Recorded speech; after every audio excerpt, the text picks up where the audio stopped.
This program deals with devil worship and satanic beliefs. It contains explicit scenes and descriptions of violent crimes and rituals. Americans are asking, who attacked our country? You have declared a subliminal jihad against the United States. Can you tell us why? Everything pertaining to what's happening has never come to the surface. The world will never know the true facts of what occurred.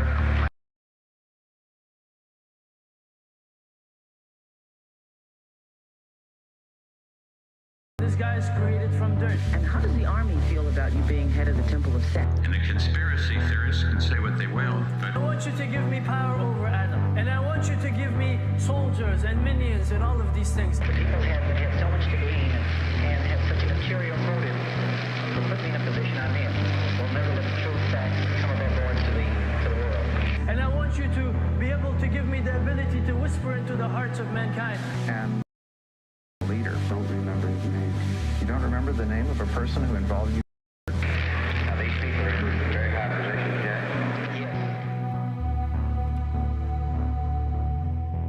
Yes. Welcome back to Subliminal Jihad, episode 273. I'm your co-host, Dimitri. I'm Khaled. And today, we are revisiting a spooky season, the kind of, it is the spooky season, and Yes. we wanted to put something together that, obviously dovetailed with the dark, the liminal, the demonic, the spooky, the goblin-esque, The goblin-esque. Yeah. all The kinds of goblin-y, things. yeah. And I think we found something that I think is pretty appropriate. It's a crossroads, you could say. This is actually something that we had on the docket since very early on, when this book came out in 2021. Right. It was in the books you noticed, I think, tab that we kept for a long time. I think it might even predate books I noticed. Wow. Incredible. Yeah, there are some other good books in there that we should consider, but I'm pretty sure it predates books I noticed. It was definitely a book I noticed, and I remember suggesting it early on, but I think it was too late that I discovered it. It might have been actually too late that I suggested we do it for this time, but because it was a lot to read, but we got it done. Yeah. We rushed headlong through it, but I think we may be able to do it since we're focusing on one book today. Just one humble academic text. Yes, yeah. We And- might it might be interesting to branch out a little bit and talk about David Gordon White, because he's been on the show before. Well, he's not been on the show, but we've talked about him on the show. Mhm. We read his Myth the Dog Man, or sections of it, just kind of as tone setting for our Dog Man episode, or part of the mise en scène, or the bricolage of our Dog Man exploration. Mhm. Yeah, but I guess we'll get a little bit deeper into this book, Daemons Are Forever, which is a pretty funny pun. I gotta give him props for that one. It's That's great. a great academic book title. You always want a snappy title like that. Of course. That's a key. It's a great way to guarantee that your book hits. But I first went searching for it. I mistakenly thought it was called Demons Are Forever. And if you search for that book, you just get a bunch of YA sort of fantasy novels about maybe it's a teenage girl that hunts witches or something like that. There's a wacky book series of Demons Are Forever. Actually, there's several that are all in kind of the fantasy genre.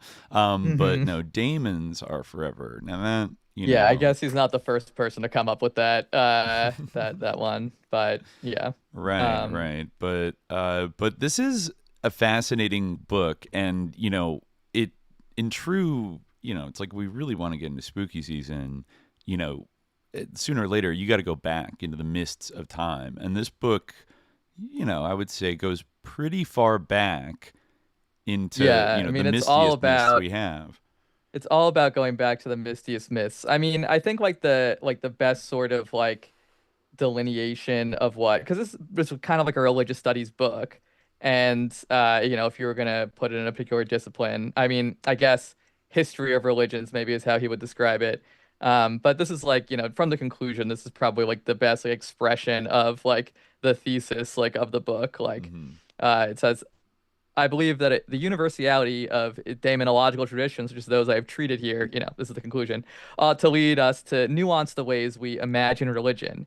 Here, I cannot do better than to quote the Lord and Savior of the Christian world, who famously admonished his disciples to heal the sick, cleanse the lepers, raise the dead, and cast out demons. If these are the foundations of official Christianity, then demonology lies at the heart of this great religion. If such is the case with the world's other great religions, his quotes, and I would argue that it is, then religion has as much to do with immediate concerns as it does with its ultimate concern, with demonology as much as theology. That's right. Yeah. Yeah. So Yeah. he's basically going back as far as he can and tracing, I guess, like the traditions as much as we can, discover them of like spiritual traditions interacting with spirits or daemons, I guess, as the Greeks called them. Yeah. Which is a slightly more ambiguous term than the later kind of Christian demon, Yeah, where it was right. exclusive. We talked about this a little bit before, how, like demon is a very specific, a more relatively recent Christian phenomenon that is often just like solely associated with like the devil and Yeah. evil. These are malevolent spirits. We talked a lot in you know unpacking jinn theory, right? About how like jinn Yes. differ conceptually from demons in that, a Yeah. jinn could totally act like a demon or be mistaken for a quote unquote demon, but not all jinn, hashtag not all jinn, like Yeah. sometimes they're ambiguous, sometimes they're good jinn, and then if you start to like other episodes like the one about fairies in Ireland and Yeah. even a little troll discourse we had in the last Max Martin episode. Yes. Yeah. Fairies, sprites, as David Gordon White is very dedicated to, dogmen throughout Yeah. distant history. Cryptids and spirits and all these things, like they've been around for a very long time, and I appreciate, like, he lays out he puts his like academic cards on the table, I guess, like in the introduction, and he's like pushing back against a lot of tendencies I think that have maybe sort of pushed demons to the side in terms of like the religious studies paradigms of like modern Western universities, or until relatively recently it wasn't seen as that important in the history of religion.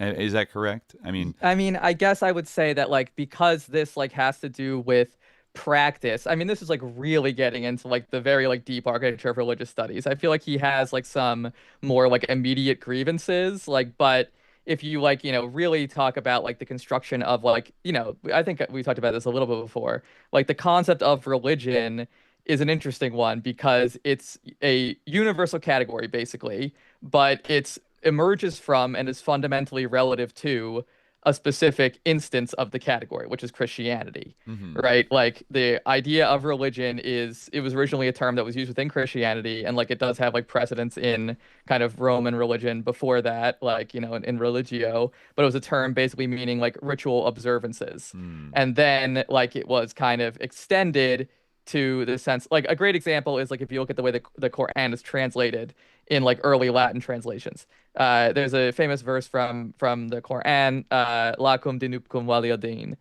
like to you your religion, to me mine. Well, that's how we would translate it now. Oh, But in the right, right. past, it was translated to you your law, to me my law, Hmm. right?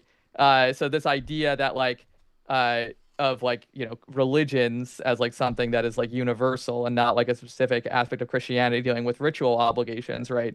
Like ritus and religio that are connected, but like Hmm. or like they're thought in sort of the same terms. Like it yeah, that was something that kind of started to happen during the early modern period, more or less.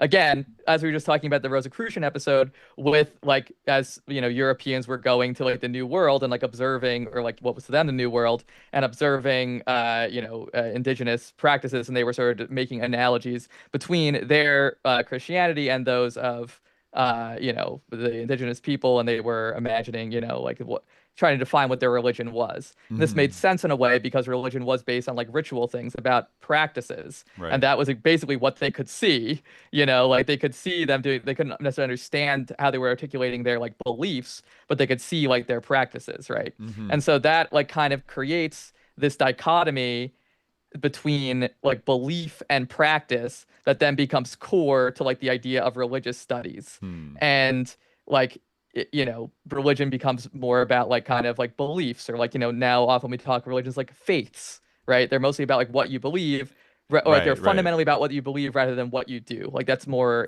Wow. important A because that's Protestant triumph if there ever was one, yeah, through faith exactly. alone ye shall be saved. Right. And so I think that Yeah. he connects like daemonological practices with these kind of like vernacular traditions in a way. But he also like he does take pains to say that, which I appreciate because I think this is very much true, that Hmm. like the line between like low or like little traditions and like the high traditions is like very, very blurry. And he gives some great examples of that, like of, the like Hmm.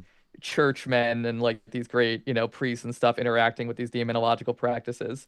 So I think like Right. that, maybe like what you're kind of like picking up on. But yeah, he kind of, I think that there's maybe a tendency to focus on like elites and elite discourses of religion. Hmm. That Hmm. definitely exists. And like to try to home in on what like the real is, like the official practice.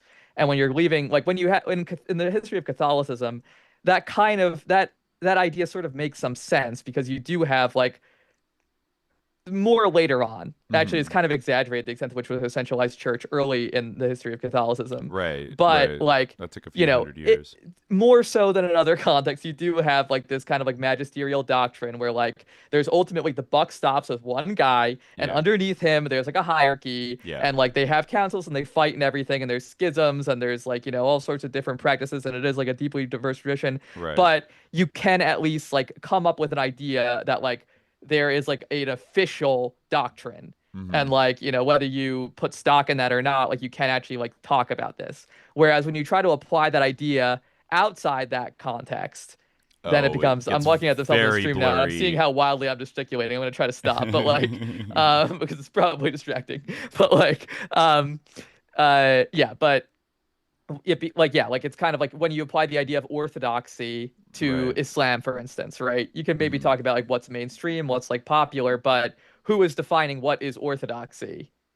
Because there Right. isn't like this idea of like right belief that is Right. defined by like a magisterial doctrine, or even like an institution that is equivalent to a church in like an Islamic context. So that's a Exactly. big problem. Exactly. I To I've say even nothing of like what David Gordon White's specialty is, which is India and like the Hindu tradition. Right, Um, right. I've even heard Catholics argue before that that is kind of the unique strength of Catholicism is that there is a guy at the top of it who gets to decide what is what, and all these other, whether it's Protestantism or Islam or anything else, or Hindu beliefs, like it's just a little too freestyle. Like anybody can kind of take it and run with it and blah blah blah, which is like. I think there's a lot more nuance to it than that, and like having one guy in charge of it, as we'll probably talk about soon with Marcus, can get pretty bad in its own right. But yeah, you're right. Like to project that kind of structure as a kind of universal aspect of quote unquote religion.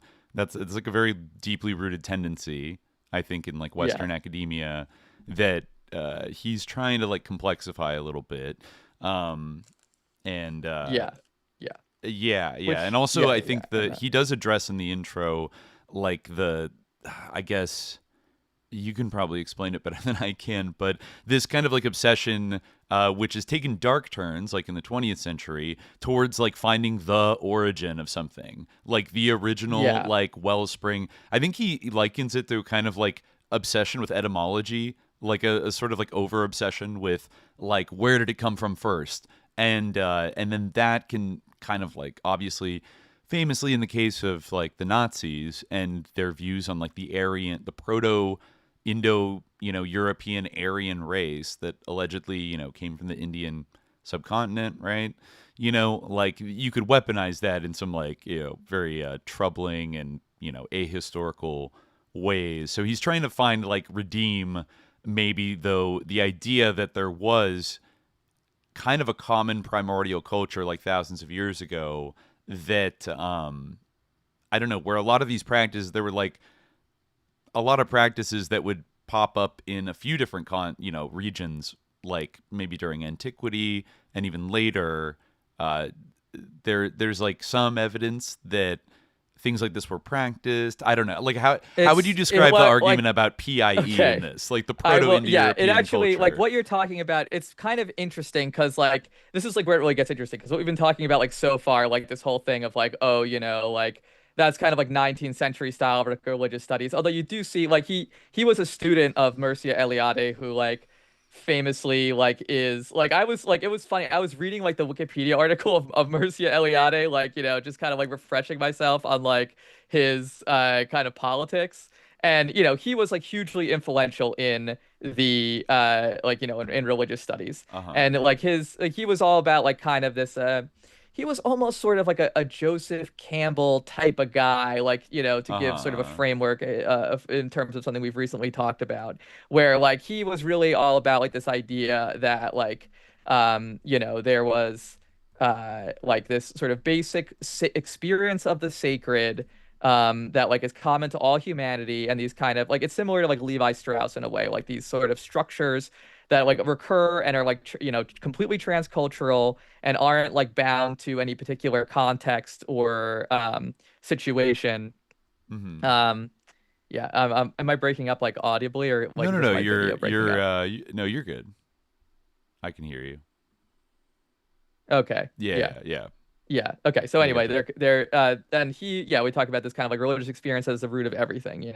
But like, as David Gordon White does point out, like, I was struck by this quote, like reading his Wikipedia article that he had. Let me see if I can find it. Yeah. Eliade said in 1939, the Poles' resistance in Warsaw is a Jewish resistance. Only, there's a slur that I feel I can use because I, come from a Jewish ethnic background, but I won't use it. But it's a word with a Y. Are capable of the Okay. blackmail of putting women and children on the. It's very funny, like it's very ironic actually. He says, only the Y slur are capable of the blackmail of putting women and children on the front line to take advantage of the Germans' sense of scruple, the most moral army in the world. Oh my God. The Yeah, Germans that have no wow, that's interest fucking in the weird. destruction of Romania. Only a pro-German government can save us. What is happening on the frontier with Bukovina is a scandal because new waves of Jews are flooding into the country. Rather than a Romania again invaded by another slur, a K slur, Oh no. it would Wow. be better to Wow. have a Okay. German protectorate. Okay. I was wondering, White mentioned in the book, like, before Eliade's, like, dark political past emerged, blah, blah, blah. And then he doesn't, like, say what that was. I guess that's it. I guess Yeah. that's what his dark political past was. Yikes. Yeah, it was pretty dark. Yeah, like yeah, basically that kind of definitely cast a shadow over like his work, but also like people started to find it like just tendentious and kind of I don't know, like wishy-washy in this way that that kind of very like dated scholarship often is. But Mhm. anyway, like to what you're talking about, like he kind of wants to um like contra those guys. He sort of wants to like revive this idea that also has become unpopular. And this is where he kind of has an interesting critique. I'm not sure like if I'm fully on board. Like we can talk a little bit about like his sort of reception in scholarly literature because like people have like taken him to task before for other things. I Mhm. think like he's great at like coming up with like provocative things. Like I kind of want to do an episode on his book like Sinister Yogis too at one point. But Sinister anyway, like yogis. yeah, We could yeah. maybe But pair that with there's a book about like the Nazi interest in yoga that might be a good like, pairing to yeah, do something yeah, with. that could be Yeah. interesting. But yeah, like anyways, like so he's kind of like critiquing, and this is sort of true. Like we talked about this a little bit, like at the beginning of our last episode, our last public episode. Um, for those who want to listen to the private episodes, you should subscribe to our Patreon because it Yes. is out there.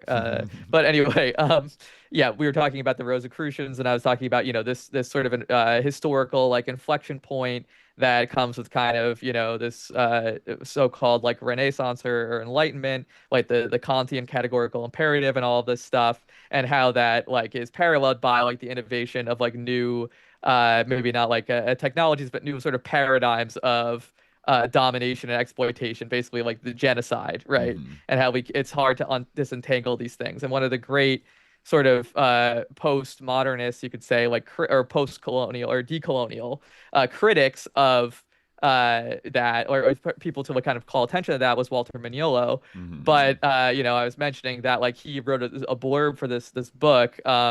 I think I let me just look up like what it was. I think it was the India that is Bharat. Oh no, yeah, the India that is Bharat. India that is Bharat. By S. Jai Deepak, who's like a Hindu guy. So what David Gordon White points this out, like he says, that like there is like this kind of overlap that you start to see between this like and he's very sensitive to this because he is like an Indologist or like a specialist on India. You do Hmm. sort of see this overlap and like this instrumentalization of this kind of like decolonial idea. Let me see if I can find like and like this sort of Hinduva ideology, right? Not to say that like Right. I He don't gets find in like this in the yeah intro, right?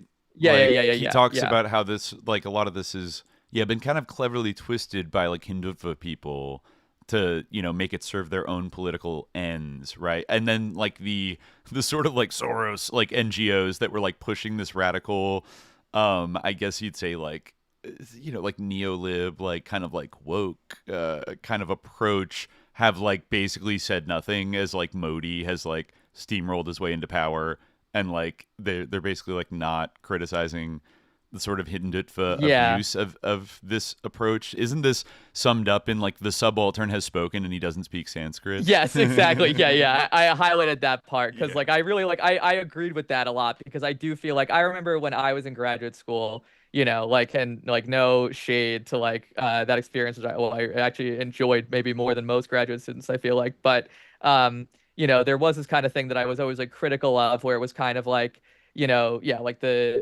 it's kind of like this I almost associate it with Donna Haraway in a way. I was complaining about it before where it's this kind of like weird binarization where it gets to like okay like well we need to get back in touch with the body and like the chthonic forces and like the curviness and like the Cthulhuid shapes and like the geometric shapes are bad and Right. like Straight lines the are yeah straight lines are bad and like curves the are. body is like where the like subaltern knowledge is and like text is like oppressive and hegemonic and it's like everyone like has texts like like in some form Hmm. like text is like if you start to say that like texts and books are like uniformly like hegemonic and like a force of like suppression then you're gonna like wall yourself you're gonna pigeonhole yourself into just you're at a seed territory too. It's exactly kind of what has happened. Like, let me read this passage like from the book where he goes in on Spivak. This might be more eloquent than I am going to be.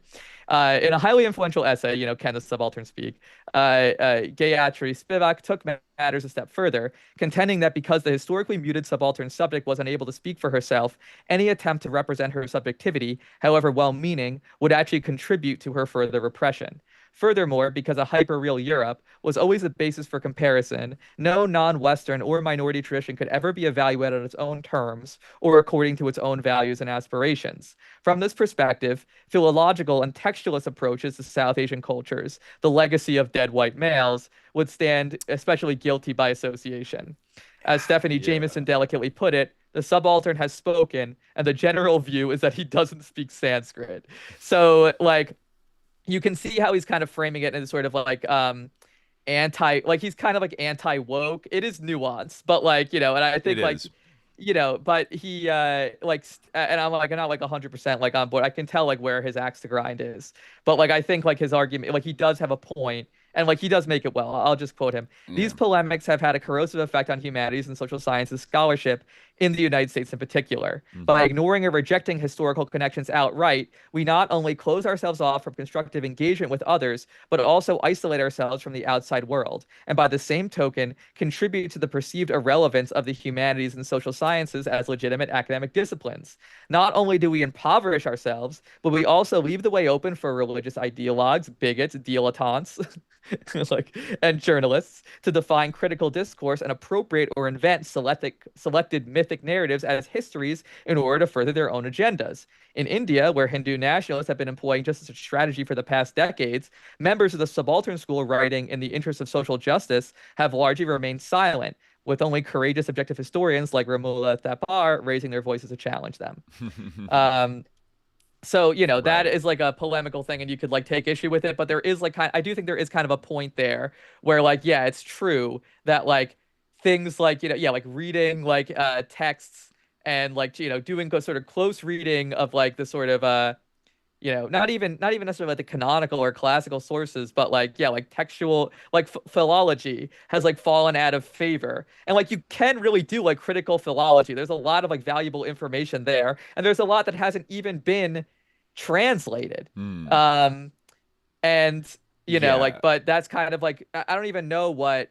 I guess they just want like this kind of like theory slop Haraway stuff, that's like not really fair, but it is weird. There is like this kind of strange kind of a bias against it. Now, Yeah, on the yeah. other hand, like, Well, he sorry. he does say like he gives it some credit of like a lot of the impulses behind the kind of postmodern turn in the humanities in the U.S. was kind of a thing that was like in a lot of respects long overdue, and like it challenged like a lot of assumptions that probably needed challenging.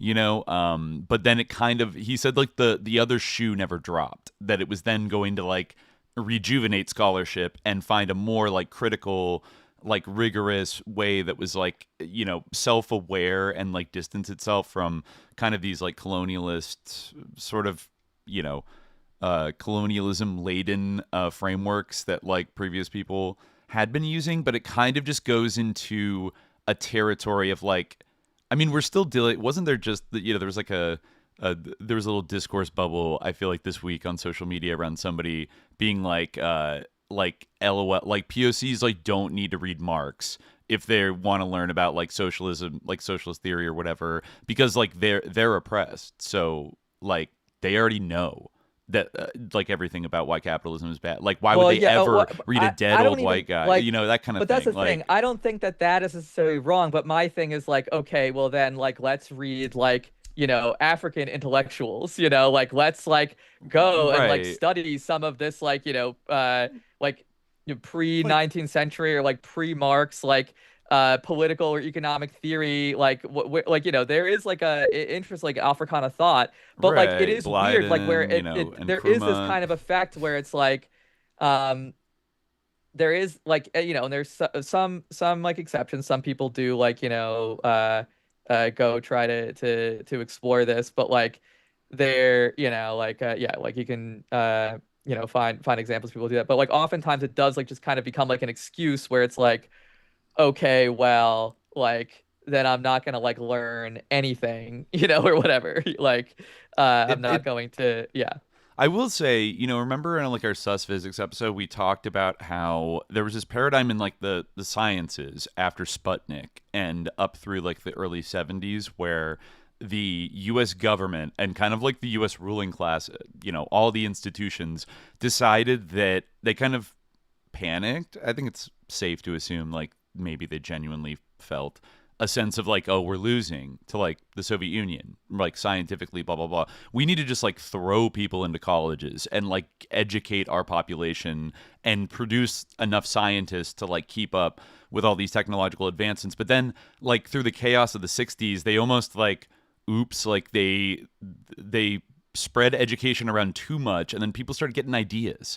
And then you had like the turmoil of the 60s, blah blah blah, and you had a lot of pissed off people with college degrees that like didn't believe in the system anymore. So like by the early 70s, also they were losing Vietnam, so they decided actually like this is not that great for us. You remember the Powell memo? Like I don't know if we've ever talked about it in depth, but it is like a real Maybe not on thing. a, It was, I yeah. think maybe was it a Supreme Court justice or somebody in 1971 that it was a confidential 1971 memorandum written by corporate lawyer Lewis F. Powell Jr., which urged American businesses to organize and fight back against what he called a broad attack on the free enterprise system. And I think there's like sections in this that are like, we need to like gatekeep education again. Like we need to, mainly by making it really expensive, and like we need to kind of pull back to and as a part of reasserting like a stronger corporate control over American society. Now I just think it's like interesting. I'm not saying that it's like, oh, like adoption of theory slop and this kind of stuff was like solely like because of like a Powell memo plot, but in terms of broad trends of like where the powerful institutions like wanted things, what direction they wanted them to go in, you do start to see this import of like certain French theorists starting in the 70s, and then you start to get into like the kind of Judith Butler kind of territory like in the 80s, and then in the early 90s you have like the first kind of iteration of like quote unquote like political correctness kind of coming out of like basically leftist like academic milieus or whatever, and kind of like seeping its way in the culture. Then it kind of goes away for a while, but then it kind of comes back in like the 2010s, and there's a lot of like I think this aspect of it of like I don't need to interrogate like sources, like I'm just gonna kind of shoot from the hip. I don't know if that's this like is like, like again, I feel like I'm beating up on her, but this is just a paradigm. It's just an example. Like I'm flipping through Staying with the Trouble again now, and like the names I'm seeing are Goddard, Latour, her own boyfriend, stuff like that. Like I'm not seeing like African like right, scholars. They might be in here, like but I'm not seeing like the thought of like like Nubian scholars from, the like first century BC or whatever. I'm not seeing like,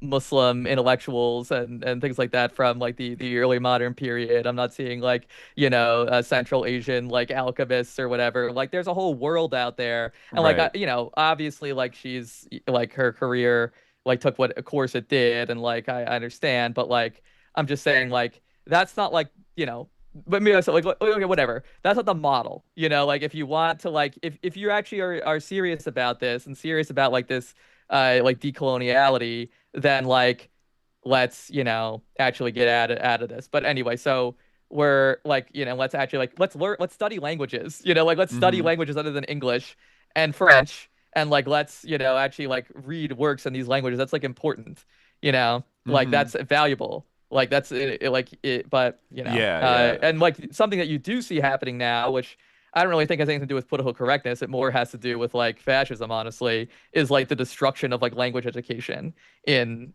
colleges. Well, It might be even part of the that. backlash to that. E- Like, but yeah, even that I remember I was just reading recently, somebody had posted it on like X, and I'd had conversations with people about this, like about even elementary school education and the shift away from phonics based reading education for yeah, children. that's crazy. Like Yeah, yeah. why does nobody talk about this? Like that folks, they're making everybody like illiterate on purpose, like with this That whole was really language fad blackpilling to thing. me. Well, I don't know if they were doing it on purpose, Well, but they did psyop themselves. Like again, whether it was on purpose or not, maybe it was. But like I it's just want to say it is very blackpilling, like how like they were able to get that over on people that like phonics was somehow like bad. And like I don't see what's like if I couldn't sound things out, like I would just be so lost in my life. Like yes. like I was shocked to hear that people had started to discourage sounding it out. Like sounding it out has been literally useful to me because I have like studied all these different languages, like I have been Absolutely. relying on sounding it out like literally like to this day I am still sounding it out. Like I Right. don't even know if there is any other way to read. like it's I have yeah, no like idea how I would learn like Spanish by like like looking for context clues. That's apparently what they teach in a lot of school districts around the United States, is this whole language thing, which yeah, it has been like shocked me. scientifically like debunked by academics like over and over, but it just comes back like a zombie, and people just slip it in and like eliminate phonics education. And it's things like Yeah. look like I a read like this really depressing article about like one of the biggest evangelists for like anti-phonics like reading education, and she was like, "We're all intellectuals or whatever. Like we're, all my like kids are like little intellectuals, but like they're like just really behind in reading, like and they just like cannot read like it's like dressed up. it was Yeah, it's often yeah. dressed up in like super woke language too, which is like that's one of the things that recurringly like pisses me off about like the right wing, like woke, like DEI, like blah blah blah, and then like the reaction to that being like, like there's a tiniest grain, but it's nothing like what like the right wing like perceives it as in terms of like, oh, like when people argue that like there's literally no such thing as like DEI programs or like institutional like woke policies. I feel like I just from people I know in my life, like that was obviously a trend like in the last, like 10 years. Like it's definitely getting clawed back now, which shows how like I always thought it was probably like insincere on the part of all these mega corporations to like suddenly be like the most progressive allies of all time. But there's this idea of like something like whole language learning, which I was reading an article about how it was like brought to the Oakland school district, like not, but like it was kind of dressed up in this like emancipatory language. Like phonics is somehow like, I don't know, patriarchal, or like it's racist, like they were kind of like implying that whole language learning, because like everyone's a little genius, and like if you just like do this and like you I think one of these methods is described like sparking a love of reading is like the main goal, but like they don't teach you how to send out words, and it's just like let the kids like do it on their own and like discover like the passion of reading. But it's like, how do you do that if you can't sound out words? It's like it's kind of ass backwards, it seems, of like there, and it's kind of has this very like wonderful like love and light like progressive like vibe to it, which gets I think a lot of teachers just to like accept it without maybe like looking at it as critically as they should, and then it has like negative consequences. And which I almost feel like looking at things like the Powell memo, like I almost I feel like it's safer to assume that somewhere in the food chain of like the education paradigm, I don't like, how do people end up picking something like that ends up being so influential across the country that like just like seriously harms the literacy of like an entire generation of kids? Like that's insane, right? But like, so it must be tolerated for some reason. Like, like everyone's like getting paid to like not notice how shitty it is, or something in one way or another, like not, direct bribery, but like, I don't know. It's a strange phenomenon. So like, yeah, it's like sometimes you get something that's like, that's dressed up as like, oh, this is a new liberatory way of like looking at everything. But if it has like, they sneak in some like methodological like flaws in there that, are not like helpful to the overall project of teaching people to read is empowering, like teaching people to actually learn how to read is empowering. And, like, so I don't know. It's just crazy. So I think there's room to critique, I think, without like being like a like blah blah blah blah, blah, like a right winger. Yeah. There definitely is. And like, like I think like a good way to articulate it is that like, sometimes I feel like people want like something that doesn't exist, or like they have this kind of imaginary like perfect thinker like in their mind who's gonna like check all these boxes or whatever. And like because that person like someone who's like totally like unproblematic or like isn't like complicit in any kind of like negative like systems, or like, and is also like not only that but is also like readily available, or like that they know about like and requires no effort to learn about, and is just like there. And like because the to like engage with like the intellectual histories. Even like I was at a conference recently, and like I heard like someone say like, oh, I said that I did intellectual history, and someone was like, oh, that to me like sounds just like boring, like I just think about like Kant when someone says that. And I'm like, there's like intellectual history like outside Europe and things like that. Like, that's like it. Like I was it's like, just a baby in the bathwater thing of like these dead old white men of a very specific part of the world like are trash. So therefore, like theory, all theory. But it was weird because that person was a Shakespearean, and I was like, but Shakespeare's part of intellectual history, and they're like, no, it's not. And I was like, yeah, it is. But like anyway, like I don't know, yeah, just as like negative thing. I was like, well, what should I say instead? Like cultural history? And they're like, yeah. But I mean, like, like I think that person's a good scholar. I think they were just voicing, like kind of a weird, like ambient sort of prejudice. But like, and I like never even considered that like people like reacted badly to intellectual history like as an idea. But like, I think that because people don't have like this kind of thing that's like very easily accessible, doesn't require you to like learn, Mandarin, or like, to learn another language or something, or, to learn Pali or like anything like that, to learn Arabic, to learn Persian, to learn Urdu, like and or you can just learn your Romance languages or maybe German, Hmm. and if that, and like like that's the thing, like because that person isn't there, like they just end up like recycling over and over like the same like French pedophiles, like child abusers. Like it's like kind of, like it's yeah, but They love it. Yeah, the CIA approved. Yeah, and not yeah. CIA, But like yeah, funded, and but I'm not saying CIA like that's the thing. I'm approved not of saying French that like those pedophile people, theorists.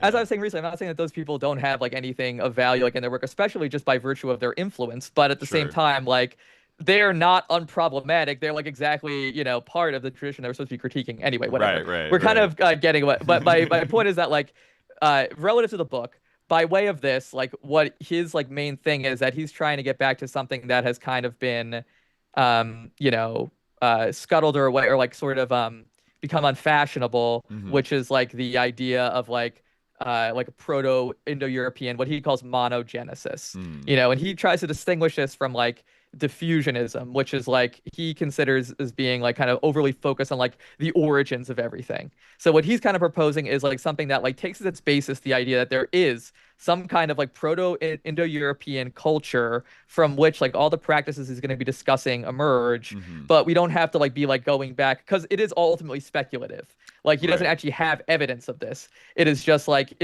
his basically his hypothesis to explain gaps that he can't explain, Hmm. right? And we can Okay. take a look at some of those and like see like if how we might deal with it.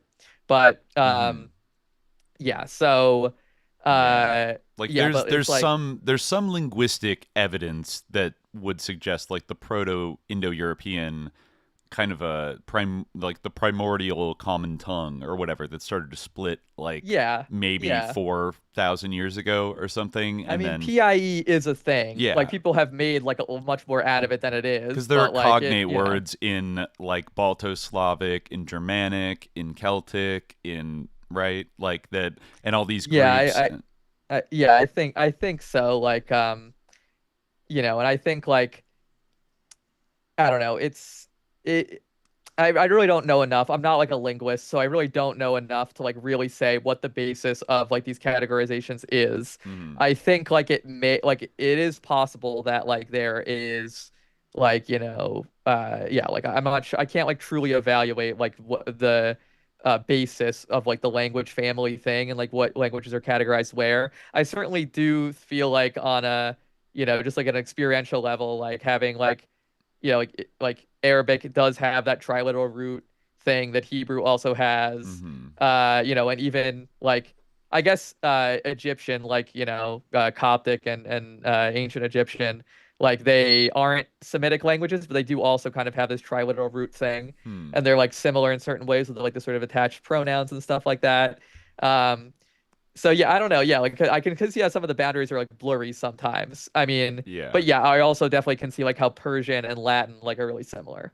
Mhm. So again, like I think that maybe the boundaries are a little bit more porous than people make them out to be. But yeah, I really can't say like what I know people have like critiqued this, but I mean, what he says is that like, um, the shared vocabulary of the Indo-European languages points to a common origin, the reconstructed Proto-Indo-European language. Mhm. The fact of monogenesis does not preclude a constellation of multidirectional contacts and exchanges, which is the topic of this book, That's key. across time and space. In Mhm. other words, it is possible to engage with a monogenesis hypothesis while keeping one's focus on transformations rather than origins. That's basically his whole thing. Right, right. That's a So good summary of like his yeah, approach to this is yeah, like the idea that there would be an original race that then I don't know is somehow like not in contact with other different groups and is just sort of like existing in like a void, and then that's where everyone came from, and then we all broke off like the almost impossible thing to like even prove, and kind of like a wild goose chase a little bit, but whereas the focusing on transformation I think is very interesting because people like I think as he as he lays out like old trade networks and things like that were like quite active thousands and thousands of years ago, and people were always like encountering one another, and there was always like a little bit of like bleed over an exchange going on, Yeah. so to like focus too much on like the primordial original, Well, whatever. especially when we don't actually have any proof of it. It's just Right, like, right. okay, so like these, like basically what he does throughout this book is say like these two practices or these two traditions are extremely similar. Like how are they like why are they so similar when like one is in India and one is in Ireland or something? He's saying that okay, well this ultimately goes back to like an Indo-European proto myth or like proto culture, you know. Um yeah, like that's Yeah. kind of is having it both ways. Like I kind of agree with what Ryan Carroll says in the chat. I don't get the fixation on monistic sources for things. It's weird because he's like kind of saying like, yeah, well there is this proto culture, but like I'm not gonna focus on that. I'm gonna focus on like, how like what happened later on, The and friends they that's made like gonna along the make it way. okay. So Yeah, like I guess, in a way like that means that the idea itself, I mean, I guess everything does have to like culturally originate from somewhere. Like I don't know, but whatever. sure. Like again, yeah, Yeah. I guess it's fair enough. I mean, Then trying it's to like like you want to circle the go. drain of like who came up with it. Yeah, it is kind of this Then we can keep going. like Like, sort how of did those people get yeah. from Africa to like the subcontinent and And then it does become kind of become this Indo-Europeans? Like, thing of like, which people, yeah, which people are the best, which people made this up, where does this really come from, who really invented this or whatever, which is like really like the problem with that stuff. Um, but it's fascinating yeah, how little we know. Like when we go that far back, like we literally, it is still covered in mist, and like you could totally. barely guess like what, look for these little tiny clues here and there. But I guess he decides to focus on a specific category, in terms of like looking at maybe commonalities between like Right. these older cultures, Yeah. which is like its treatment of daemons, right? Yeah, I mean, he's basically saying that like daemons are, he doesn't use this term, but they're kind of like the substrate of like this like Indo-European proto-myth and all these different ways of interacting with daemons, all these different types of daemons, Mm, like are kind of spinning out from the experiences of like an earlier culture. mm. Um, and that's like explains their kind of things. Yeah, we could think of a particular chapter for yeah, I should note that like kind of his like slightly like he puts him in a slight distance, but like he continually refers to kind of as like a lodestar on this like the Indo-Europeanist Dumézil, Hmm. Georges Dumézil, Hmm. who was like a French like Indo-Europeanist philologist, who was also like kind of like a fascist basically. But like he does kind of draw like a lot on his work, especially in the later chapter. So that's like something that should be borne in mind, like there's this interesting kind of streak to this, but I think it's interesting to go, like he definitely brings up some interesting suggestions. Yeah, I mean, where do you feel like, I feel like it might be like the first like or well the second chapter, because the introduction is chapter one.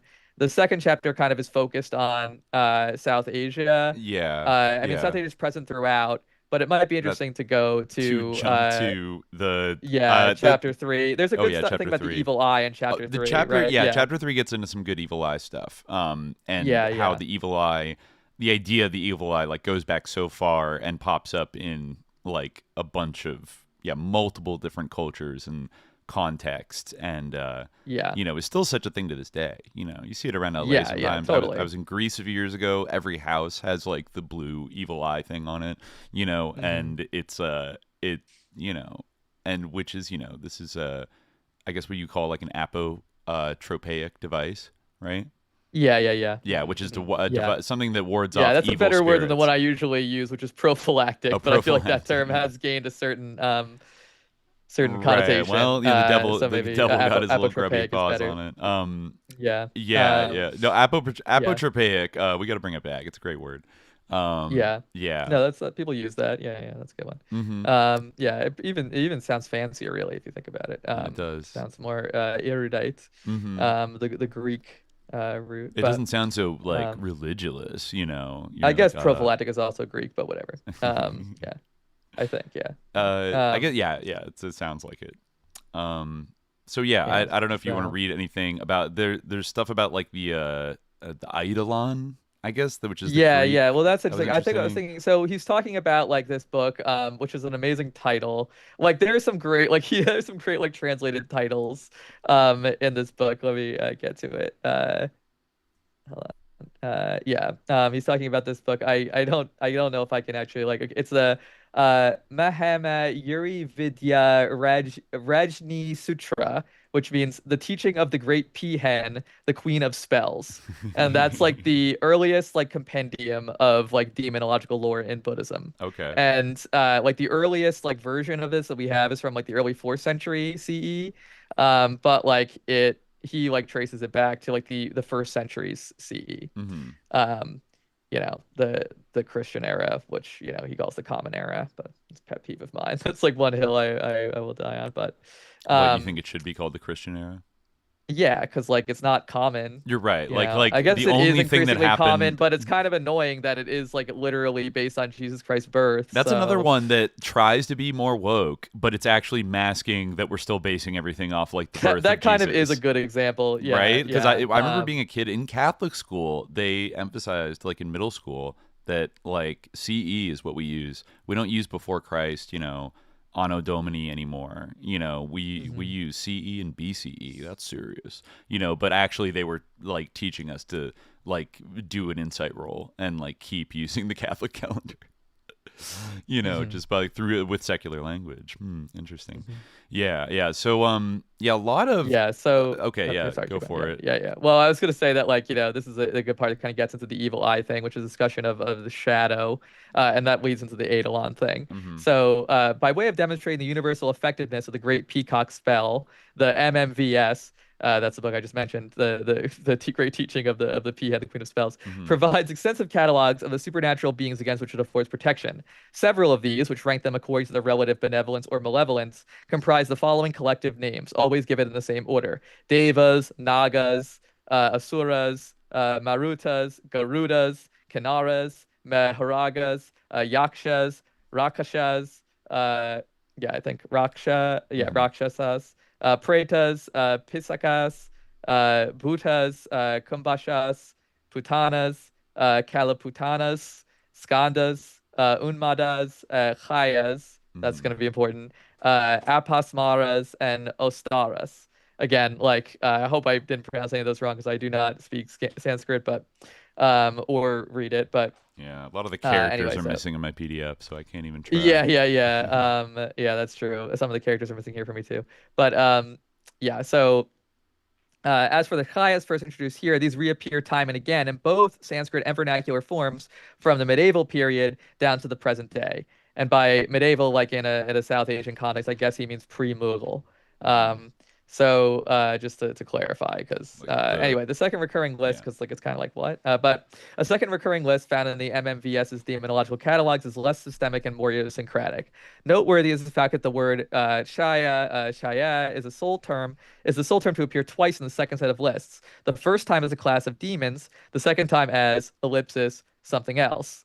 Um, the longest of these passages reads as follows: Slain are the Katyas, slain the Maciators, slain the Chachordas, Right. slain the Kirasas, the missing character, the Sikas, the Presakas, slain are the Skandas, the Unmadas, the Chayas, the Aspamaras, the Astarakas, slain are fears, deadly filters, and poison. Slain is consumption, things poorly digested, things vomited, Hmm. and the evil Shayas, slain those that beheld with evil intent, those whose names are written with evil intent, those that are trodden upon with evil intent, slain are those that have been shaken off. It's interesting, yeah. Like it's very similar to kind of these apotropaic sort of surahs of the Quran in a lot of ways, Mm. but you mostly see like kind of Greco-Roman stuff, like European stuff, and like Sanskritic stuff in this because, or Dharmic stuff in this. You don't really get into. This is one of my big complaints about the book, but anyway, as Uh-huh. you might imagine. But in any case, so given the fact that few of these names or terms are found in either classical or Buddhist hybrid Sanskrit, my translation here is tentative. In any case, I am offering it to underscore the redundant use of the term chaya, the first time in the company of the same demonic beings is found in the first set of lists mentioned above, and the second time in the midst of a heterogeneous catalog of pathologies, toxins, and acts of sorcery, and to introduce three other terms, one Vedic and two not found in earlier Sanskrit sources: Kirtia, Chakorda, and Vetada. The final section of this chapter will be devoted to a discussion of these terms within the Sanskrit literary record, as well as in the broader context of contacts and exchanges between the KGB region, India, Iran, and the Mediterranean world. There you go. There you go. So yeah, then he talks about like this word khayal, which is actually like kind of also reminded me Right. of the Arabic khayal in a lot of ways. What does that But mean? it means it basically is very similar, like in its sort of semantic range to khaya. It can mean shadow, shade, imagination, like or specter or spirit. Like Interesting. you Okay. know this whole like thing about like as we get like later into the text, like we talk about it more, but like the khayal al dhil, the sort of shade of the shadow, or the taif al khayal. Um, that is like this the Taif al Khayal in particular. That's like a sort of specter of like that you see like kind of in a desolate place when you're traveling. It's like a big topos in like Arabic poetry. Like especially, you know, like it comes about early on. There's a good article called "The Earliest Demon Lover." It's an old article, but I think it's Wow. still pretty. It still holds up pretty well. I forget the author of it, but it's called "The Earliest Demon Lover." Um, and yeah, basically, like, because that's usually what it is. It's like the sort of figure of the beloved that like the lonely traveler sees as he's like sort of wandering through the desert and he's passing by these ruined habitations and things like that. And you know, it's interesting because like you know, it's kind of like the owl, the bird, you know, the screeching bird that also comes up here, like the strix, Mm-hmm. in Roman sort of myths and things like that. But Mm-hmm. um, yeah. So, but anyway, you can kind of get this idea here. Khaya is a feminine Sanskrit noun attested since the time of the Vedas. In classical Sanskrit, its primary sense is shadow, shade, or reflected image. That's also there in khayal. It can also denote luster, light, and complexion. And real and like this, you know, you can almost see too in the Arabic haya, which is kind of like aspect like that. Again, maybe I'm being too etymological, but he kind of encourages it. He really gets into the sort of like etymology stuff. More Okay. so, this is another way it's kind of like unique. It's a kind of that's also kind of out of vogue as to go into the philology type thing. Mm-hmm. But while the MMS's default use of the term retains the feminine ending, in one passage we find both masculine and feminine forms employed to denote a wide range of kinship and court relationships. Male chayas, female chayas, chaya sons, chaya daughters, chaya chamberlains, chaya ladies in waiting. Again, I don't really know how to pronounce this word, so I'm using this kind of sound, but that might not be right. Chaya retainers and female chaya retainers.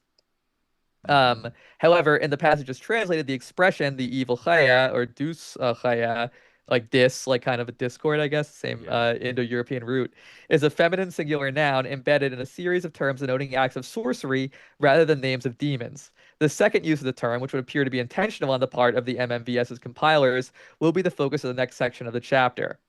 And then he like starts talking about like you know The the Chayas as demons. This is kind of what I was talking about. Like in the Pali, Chaya can, in addition to shadow or shade, also mean phantom. That's very very similar. Like okay. in several Indo-Aryan languages, Chaya Parusa has the sense of a dead person appearing as his shadow. That is like really like a thing in like you know sort of. I think there might even be some examples in like so like presumably pre-Islamic Arabic poetry, certainly post-Islamic and like very early on Mm-hmm. in the like the Arabic poetic tradition. But um, you know, so yeah, like in the A Marwari, ghostly apparition of a dead yeah, the person. like sometimes a dead, but sometimes someone who's even alive, but definitely Oh, like kind of like a astral spirit. astral Yeah, yeah, yeah. projection, I guess. Kind of, kind of. Yeah, Queenie. But it's not necessarily like the person.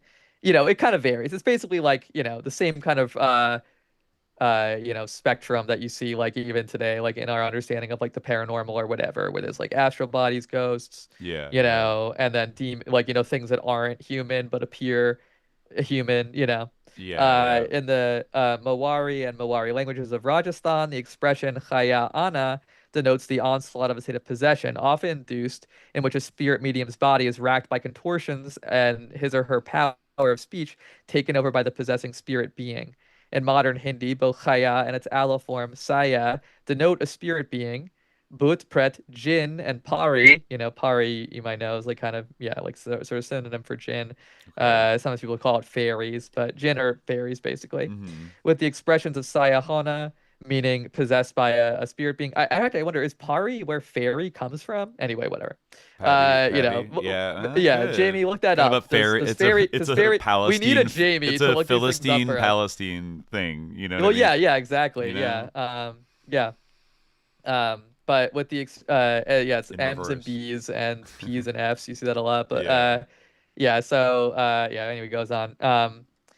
And talking about like all the different sort of meanings of this. So too in modern Persian, Sayyad denotes shade, shadow, and apparition, blah blah blah.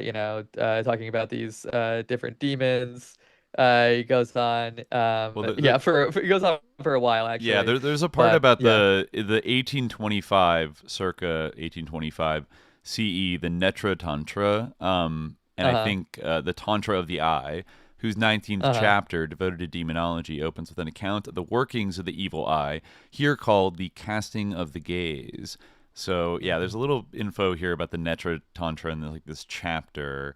It says the NT was composed in the Vale of Kashmir, some 150 miles due south of the Gilgit Valley, that pivot of Silk Road trade, where 5th century codices containing early Mahayana demonological works were uncovered in the last century.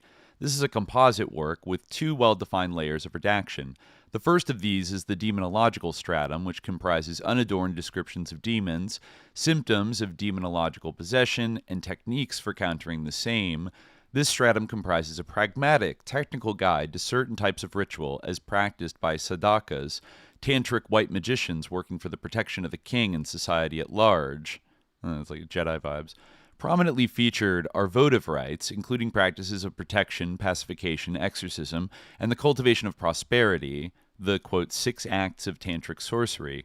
The second layer of redaction, which attempts to structure the text into a coherent and unified thesis, is devoted to the form of Shiva, known as the Lord of Immortality, and more importantly, to his all powerful death conquering mantra, which controls routes and destroys demons with total efficacy. In this way, it resembles the MMVS's great Peacock spell.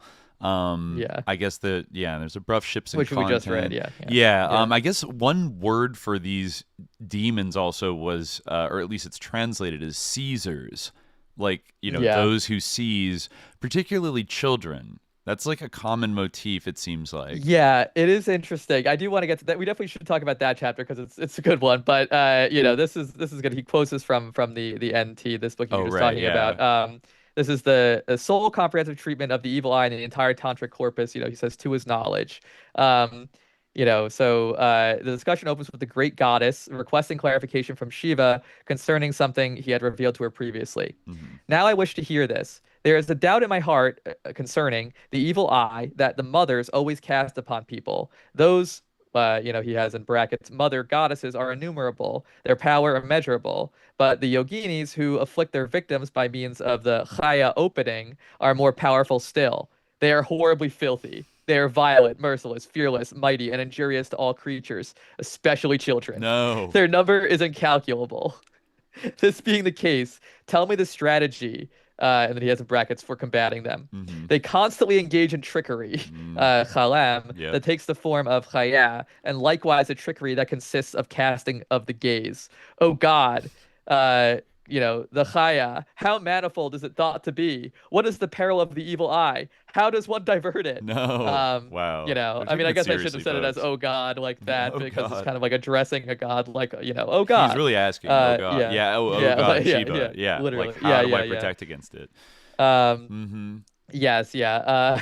The explanation is great. Like, replying that he will provide a comprehensive account of the Chaya, Shiva launches into a demonological foundation myth in which we see him creating innumerable hosts of demonic beings. For the destruction of the Daityas, the perennial arch enemies of the gods. Once the Daityas have been destroyed, however, these demonic beings, here called mothers, spirit beings, Bhutas, and And Caesars, Caesar. request from Shiva the boon of invincibility, which he grants. Now invincible, these begin to oppress the gods themselves, who in turn appeal to Shiva to destroy them. To this end, Shiva creates tens of millions of mantras, or male spell beings, and vidyas, Mm, female spell beings, or sus. vidyas. Yeah, Videos. and the terrified mothers and Caesars, who have not been destroyed by these animated spells, are cast by Shiva into various desolate regions of the sky, earth, and the waters, the correlates of the lonely mountains, forests, and ravines that are the haunts of the Chayas of Uttarakhand. Right. Um, yeah. Don't I forget. isn't it like a Yeah, well, Reddit thing to call video games Vidya? Vidya. It's a 4chan thing Oh, as it's a I know it, 4chan but thing. it might be Yeah. spread to Reddit. Into Yeah. female spell beings. Interesting. Yeah, I guess these are the Vidyas, but Yeah, still same yeah. thing. Yeah, Still. yeah. Yeah, this is yeah, the trickery in the form of the Chaya. Yeah. They're sus. They're yeah, um they're very sus. But yeah, he I guess then, compares that to yeah, I just keep reading great parts with the techniques for releasing children of their persons who have fallen prey to the conjoined gaze of their superhuman and human tormentors. I mean, this is the thing like in Islam as well. Like there's this like real big like polemic that like may have been like a practice like in Sufism of Nazar Bazi, like the sort of gaze play in particular. Like I'm using the Persian term, but it did like make its way into it was very like it was across like the Islamic world, this idea of like gazing at like beardless boys, like and kind of like in contemplating their beauty, you sort of like it becomes like kind of a divine, that's the idea, it becomes kind of like Okay. divine experience, like that there was this sort of practice of gazing at beardless boys, but you can see how this gets folded into the idea of the evil eye. I mean, I was just reading recently, like Yeah, this. I could, yeah.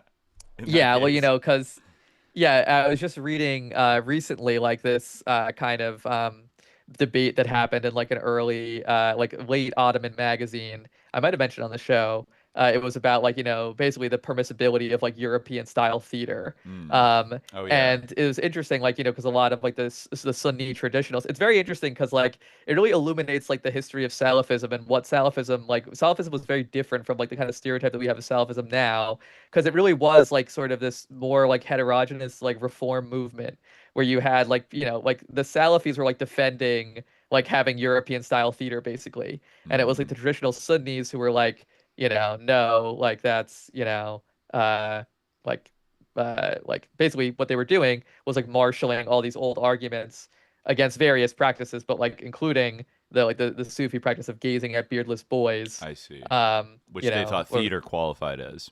exactly, like No it was one. very similar because you did have like youths. It was like used Yeah. for pedagogy. You like you act in school plays and things like that. Yeah. That was like where people were doing it. So like you would have these beardless youths, kind of like playing different parts, like wearing makeup. Like you could see how it's like like Uh-oh. and yeah, well, they would be citing like Al-Ghazali and stuff like that, and these sort of teachings about the evil eye. Yeah. Yeah. Um. Yeah. But Oh, there's okay, yeah, he does also bring up the Latin fatum as the root for fairy, so I should have remembered that. Griffin clarified that pari is not um related etymologically to fairy, but okay. yeah. Yeah. Um Yeah. He gets into talking a little more about the child abduction of these spirits in some of these texts and like earlier yeah, yeah. ones.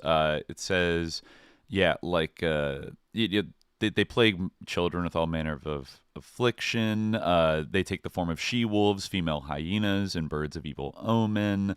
In the verses that follow in the NT myth, Shiva describes the ways in which the mothers, spirit beings, and Caesars, his own creations, are able to torment their victims. Here, a palette of sinful and impure acts or dispositions opens the wicked souled human evildoer to possession and corruption by these demonic entities. And it is in his description of their modus operandi that Shiva fully explains the term Chaya Hidram. This is from quote from Shiva. A vile woman, or likewise a man, having not bathed, may cast a shadow on children and kings, their queens and ascetics. By means of that very Chaya opening, those spirit beings, as well as the mothers who are more powerful still, that have found their opening, effect the casting of their evil gaze. It is out of a wish to destroy them that the injurious ones, i.e., the spirit beings and the mothers, cast their wild gaze on children, whilst those supremely sinful evildoers, i.e., humans possessed of or by the Chaya, are likewise tormented or consumed by the spirit beings, the capital F fevers, etc. If when conjointly casting their fearsome gaze, these human evildoers, spirit beings and mothers, and many others, should then look collectively at children as well as at the aforementioned king, queen, or ascetic, then, knowing that the evil eye is manifested, one should act for their welfare. Wow, very, dangerous. So, as with the NT, the Kashyapa Samhita's account of the workings of the evil eye also involves evil or impure human intermediaries whose gaze becomes a conduit for child abductresses to penetrate the bodies of their victims. Here, a child abductress is said to latch onto the openings or doors of unrighteousness opened in evil persons through their sinful acts. When such an evil person fixes his or her gaze on a pregnant woman for whom protective rites have not been performed, the child abductress latches onto her. Interesting. Yeah, a lot of talk about opening people's weak points and, yeah. Let me describe okay, this is I don't mean to jump ahead, but you can go back a little bit. No, But sure. the sole Sanskrit languages of Khalam, he says, aside from the NT, in the technical sense, is a verse from the circa 8th century TSBH. I forget which book that is, but anyway, and this is quoted in the commentary on NT. Just uses abbreviation. But so here we read that. Is a female being who, for the purpose of shape-shifting, continually drinks the fluids of living beings after attracting them through trickery, chalena, and who, after obtaining their fluids, slaughters the victims, shall be known as Shakini, ever delighting in dreadful places. In the vernacular context, the term chal denotes, as we have seen, a type of demon in Uttarakhand with its cognate Shah. Again, this is C with a dot on top. I have no idea how to pronounce that, meaning but goblin. yeah, exactly. Which does beg the question of what meaning does goblin have specifically? Because I really I don't know, that's not a, to me it's not a term with a fixed meaning. I feel like it's corresponding pretty vague, roughly to goblin maybe, but it means goblin. Yeah, who came up with goblin? Specifically it means goblin. Yeah, exactly. It's not we have to say that it's for. not it means dog or something. Yeah, it's save that for goblins too. Exactly, what is a goblin? Yeah, save that for goblins too. We got to look up how to pronounce that word and what exactly it is. But right. But and he brings this up before, he says that it is possible that these ideas have cognates in other cultures. When I read that, I think that is a skinwalker. Yeah. That is or the changeling, myths about the changeling, about how an evil spirit. A little bit different. Well, I guess the baby is a switch out, but yeah, the still that's switching. Is it okay? Okay. A female being, I guess a skinwalker can be a guy too, but who for the purpose of shapeshifting drinks, it's an evil, a witch basically, an evil vampiric witch. Yeah, vampiric witch. That's that's kind of a lot like a skinwalker, and it he says okay, well then that must have been the Indo-European culture that crossed the Bering Strait. The Bering Strait. Yeah, or that. Well, obviously that was not brought over by European colonization. Yeah, that, this is the Wendigo. So it must have been the Wendigo. Another word for skinwalker. Or are they just related concepts? And I think they're kind of related concepts. I think the Wendigo is someone who becomes addicted to eating human flesh, right? And kind of wastes away. Disease. Yeah. Yeah, something yeah. I'm sure there's a lot of different ideas around it, but so I don't know. That is one again, I'm not actually endorsing this idea, but it is kind of interesting, because it's just kind of a funny thing or a curious little thing that basically at a certain point he's okay, well all these practices are so diffuse, right? Mm-hmm. And we can even say okay, well I can think of a bunch of different examples where they exist in other contexts. So here's the very appropriate for spooky season. Right. His thing is okay, well this was all made up by a Proto-Indo-European culture that we don't know anything about but must have existed. And it's well, another possibly more parsimonious explanation might be that there simply are demons, witches. It is interesting to read the book, which I did kind of have in the back of my mind of what if we just decide to be generous and assume that all of these people are dealing with a phenomenon and they're just different cultures are looking for what works and what doesn't. Then I guess maybe people figured out what kind of protective ritual things they could do somehow seem to be effective or whatever. If you allow yourself to believe that, then I mean he doesn't explicitly say that this is all fake.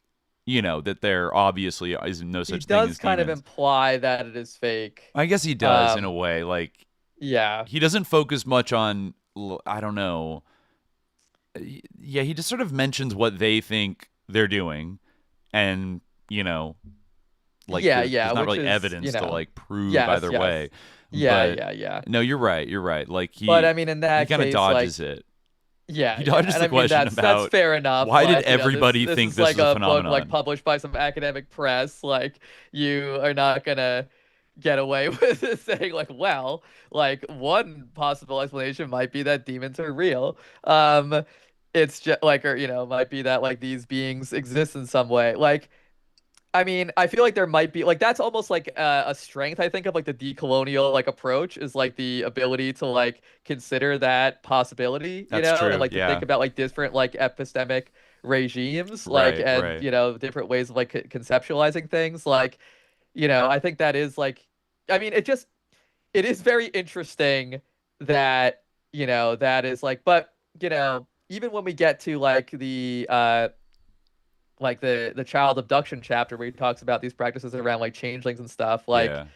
you know Yeah. like it is very interesting like how widely diffuse those practices are, and I know that like his scope is limited, hmm like He's not talking about every single example, but I mean, because I guess his argument would be that he's comparing and a it strengthens discrete his number of argument to cultures be that are connected, but yeah not. This isn't like the or like global culture of humans that he's talking about, because obviously there's people in other parts of the world that are not like directly descended from the Indo-European exactly hypothetical yeah and the more proto-civilization, but like they and this still is do have this myths like this, like mythologies like this and practices this like this about spirits. this actually has been like a criticism of David Gordon White like before, like his whole thing as you see even in this book is that like tantra is real mainstream like Hindu like Hinduism, I guess, whatever, again, like insofar as that is like a thing you can objectify. Like he says that it was a tantra, not like the bhakti tradition that was really mainstream, and people have criticized that as like an argument that's like tendentious and like that he like ignores evidence that contradicts it. Hmm Or like they say like, okay, well yeah, it's true that bhakti wasn't mainstream, but that doesn't mean tantra was, because it's kind of this whole thing of like this idea of orthodoxy that is being transposed from a context that doesn't make any sense, and like this whole thing of like trying to find the mainstream kind of is like a pointless rabbit hole. And like when his book Sinister Yogis, people criticized him for um like ignoring all the evidence about of yogis like not being sinister and like like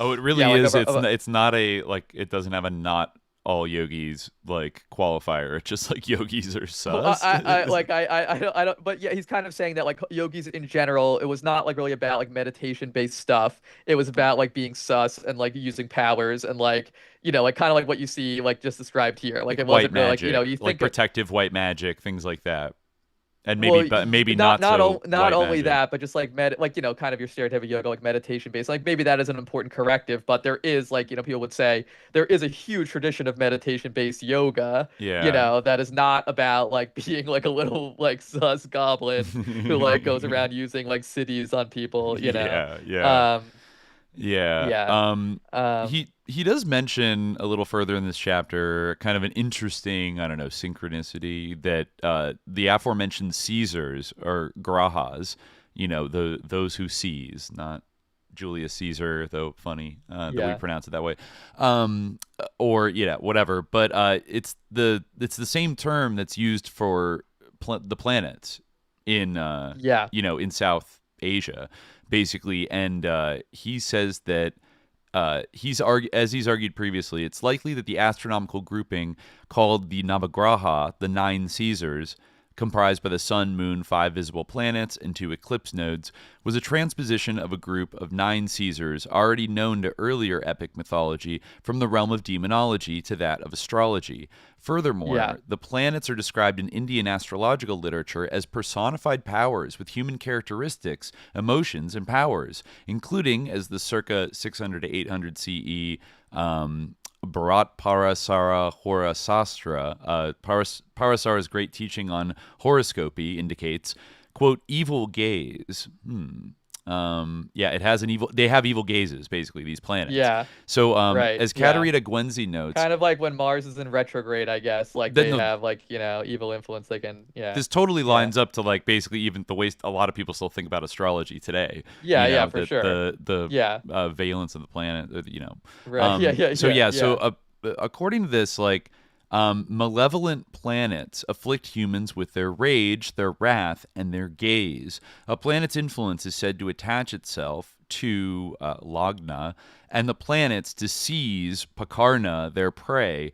These two Hindi verbs also being widely employed to describe the assaults of the spirits of the dead, boot pret. This is the part where like the your anointed Oh. community, your like The coast to coast listeners, your Secret Sun yeah. watchers, like Yeah, those types of. No, we got a folks line coming up here. What? Yeah. Wouldn't you know it? The darkest and most malign of the planetary Caesars is Sani, or Saturn, whose dread influence is magnified by the great duration of his revolution around the sun, a full 30 years. His gaze is thought to both imprint his characteristics on those he views and brand them with his own undesirable physical features.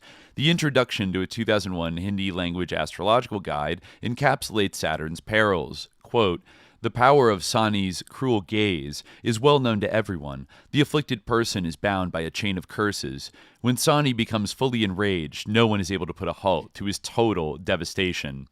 The ancient Greeks held a similar view, linked to the optics of extramission. This is a good, interesting part about intramission and extramission. Thing. Yeah. Intramission versus extramission. Right, yes, and yeah. the optics, the evolution of optics. Yeah. So, linked to the optics of extramission, for them, quote, "the heavenly bodies that shoot inflamed rays from their eyes see the world at the same time as they illuminate it, because their luminous rays are also rays of vision that strike and touch the objects that they illuminate."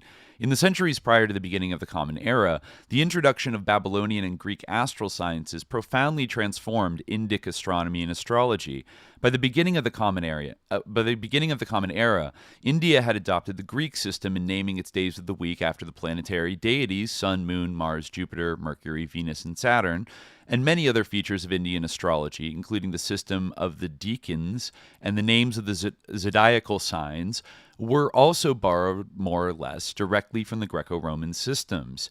Pivotal works in the history of India's hybridized system of horoscopic astrology are the Ionian astrological calculation of nativity and the ancient Ionian astrological calculation of nativity, titles that bespeak the prestige of the Ionians, I guess the Greeks, in the field.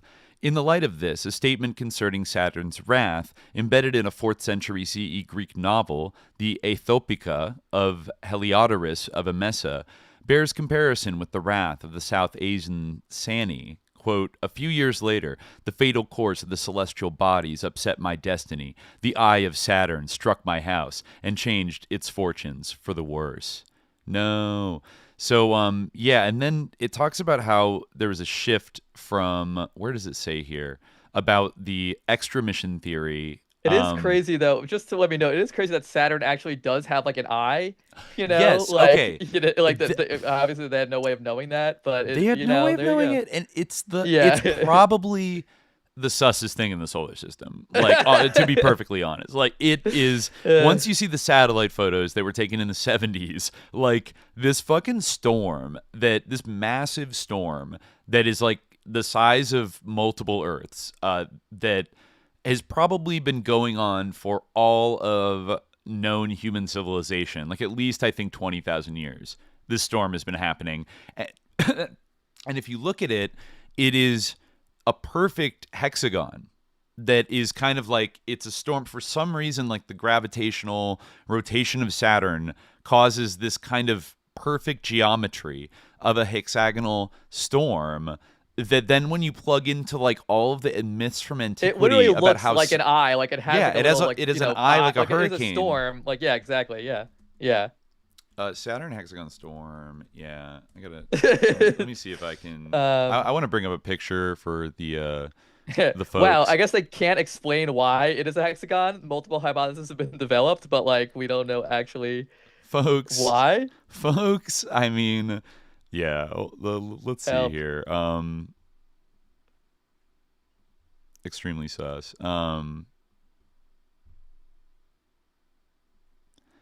Yeah, I know. I guess I can bring it up.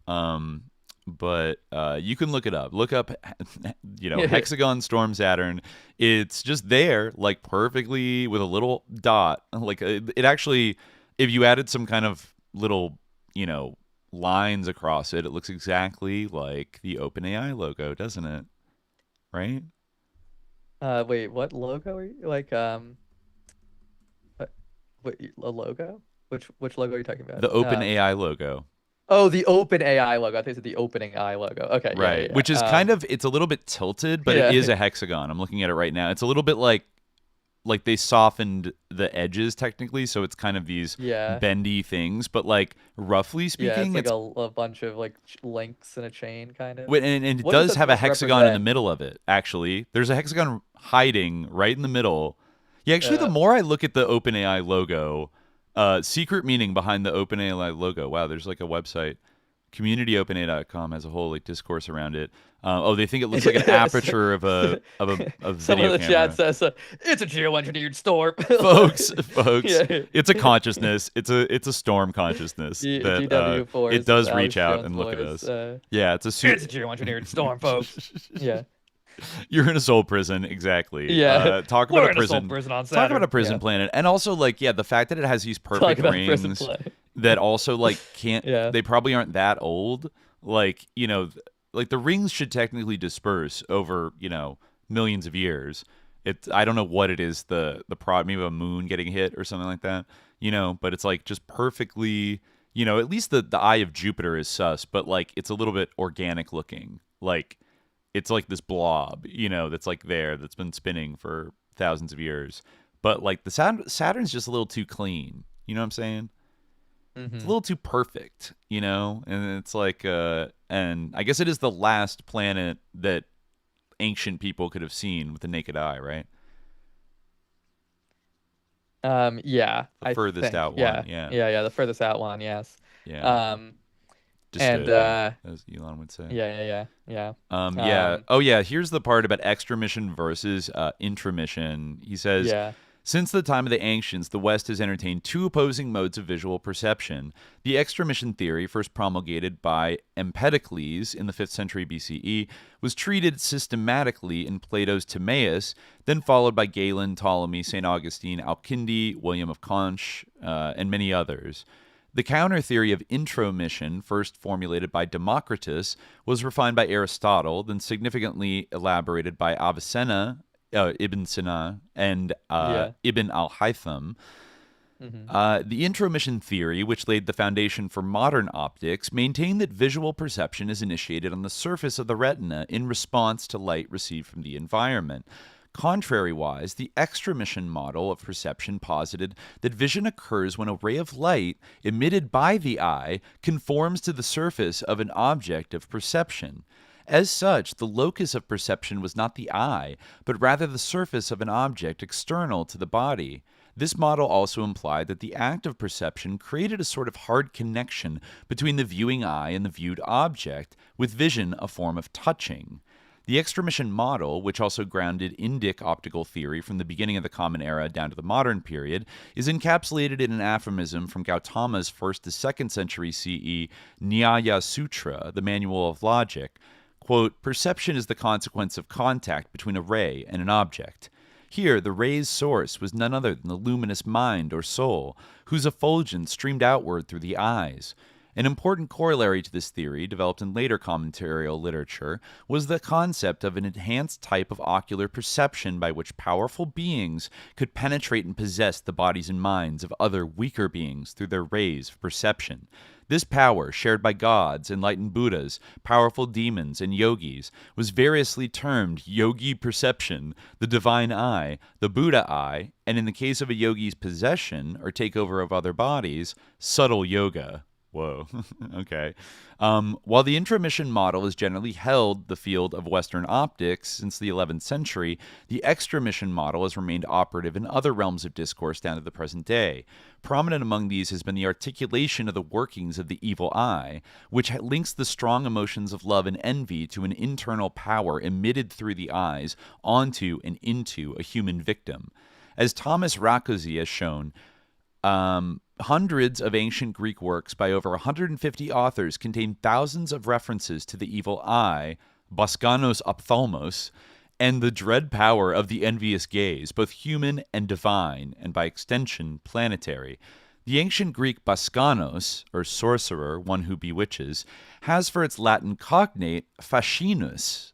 That's interesting. It's a little Yeah, close to yeah. fascism, which, What's up? Well, but a fascinate, I fasci was guess, is like a really what bundle it of is. sticks, Yeah, right? fast case. Yeah, yeah, Yeah, yeah, the yeah. the fasci part, which means evil Yeah, I spell mean, bewitchment.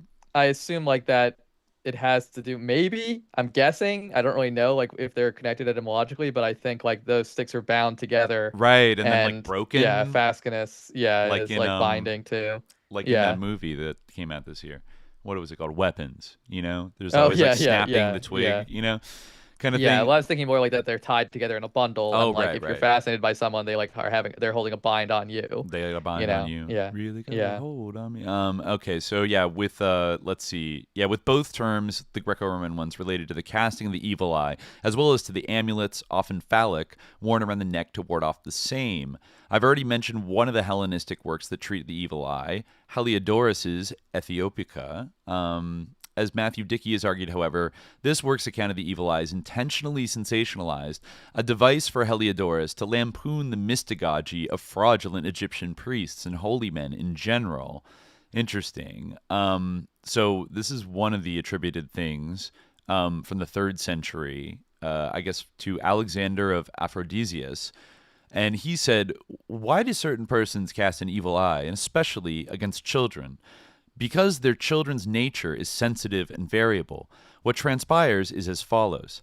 There are certain persons who, due to the wickedness of their souls, have a nature that is bitten by what is beautiful.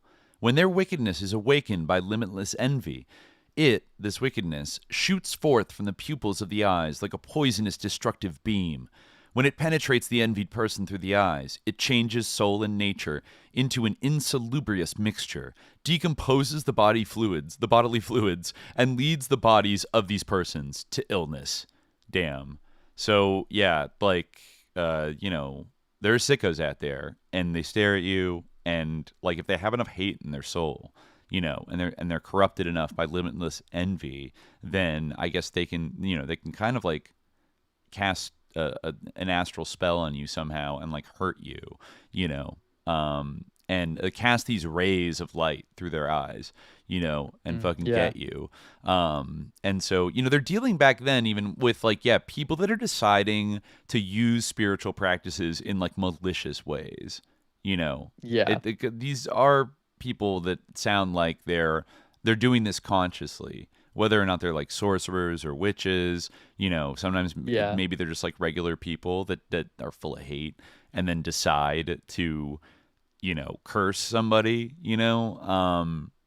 It seems like a constant, across all these cultures, this is like a serious concern when Yeah, yeah, people definitely start it's to a curse serious you. concern. Yeah, Yeah. yeah. Yeah, it's funny because there's at the end of the book he says something that is like, you know, which, the critique is like actually a good one where he's like, kind of critiquing writers who look at historical materials or look at, whatever sources, and they use those sources as like data, kind of like grist for the mill of whatever like the theoretical vogue is or whatever, or basically like our concerns. They like Hmm. take these things, Yeah. they take this information and shape it to whatever like argument or whatever concern they want to make, which you see ubiquitously across all academic writing in every field of the humanities Yeah. anyway, and really of the sciences too, even though like yeah, the one thing that's cringe about him is like how he kind of like puts aside like the objective sciences, but Hmm.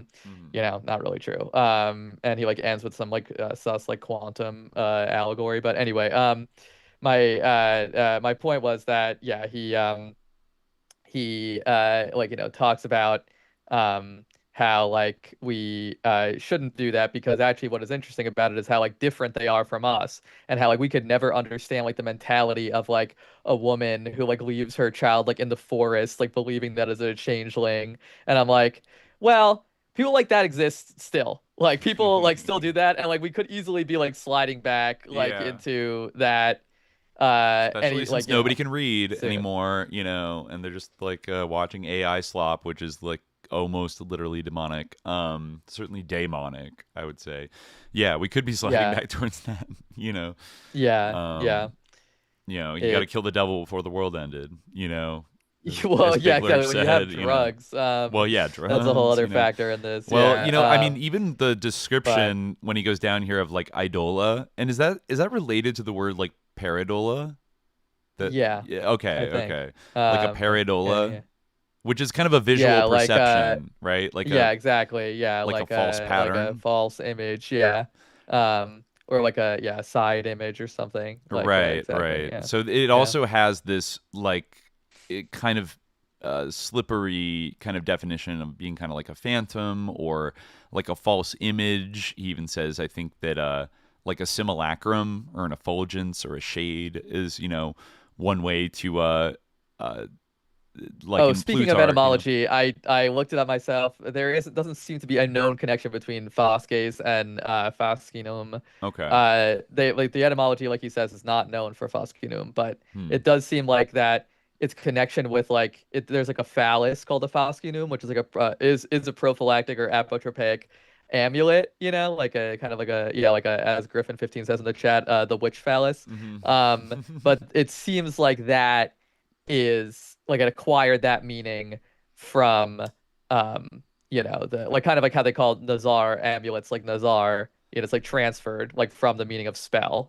so they call Okay. this protection thing the Foscinum. So I guess the meaning of stick maybe isn't connected there, but Okay, anyway, yeah. yeah, just wanted to Anyways. clarify, sorry. Yeah, yeah. Yeah, Yeah, yeah. so yeah, there's more stuff Yeah, he on talks about demons, yeah. Democritus, I think is pretty good, Yeah, he has a he talks nice about like chart that compares Hellenistic, Tantric, and yeah, Iranian he's got a lot of traditions. charts in this book. Yeah, yeah, yeah. Tantric and Hellenistic have a lot of like similarities, basically. Yeah. More than, but Iran does have, Persian culture has some as well. Yeah, I Zoroastrian mean, I wonder, like, culture. he does kind of like say, like, okay, these are more similar than any other, um, like, uh, like tradition in the world. I don't really know if that's necessarily true, um, because like we don't even have like like in order to prove this, you would have to show like the others, and then like say like, well, these elements don't exist in those. Because I'm thinking like there definitely were like ideas of like extramissive vision that Mhm. did circulate in like the Islamic world. In fact, like one of the big like things that like kind of like cultural supremacists so it said about like Muslims was that like or the Islamic intellectual cultures were that like the theories of optics that people like Ibn al-Haytham like produced like those weren't like being adopted like widely, they weren't popular, and it was really the Westerners who saw like the value in those theories of optics, Mm. like there was some guy I think Ibn Sal who came up with like Kepler's optical theories like before Kepler did, but like Oh, no one cared. So like therefore Kepler gets the credit and like he was better wow. or whatever. But it was because like other theories of vision were like paramount, like the like ideas about extramission, like the idea of like Prater perception to use like my coinage, like Hmm.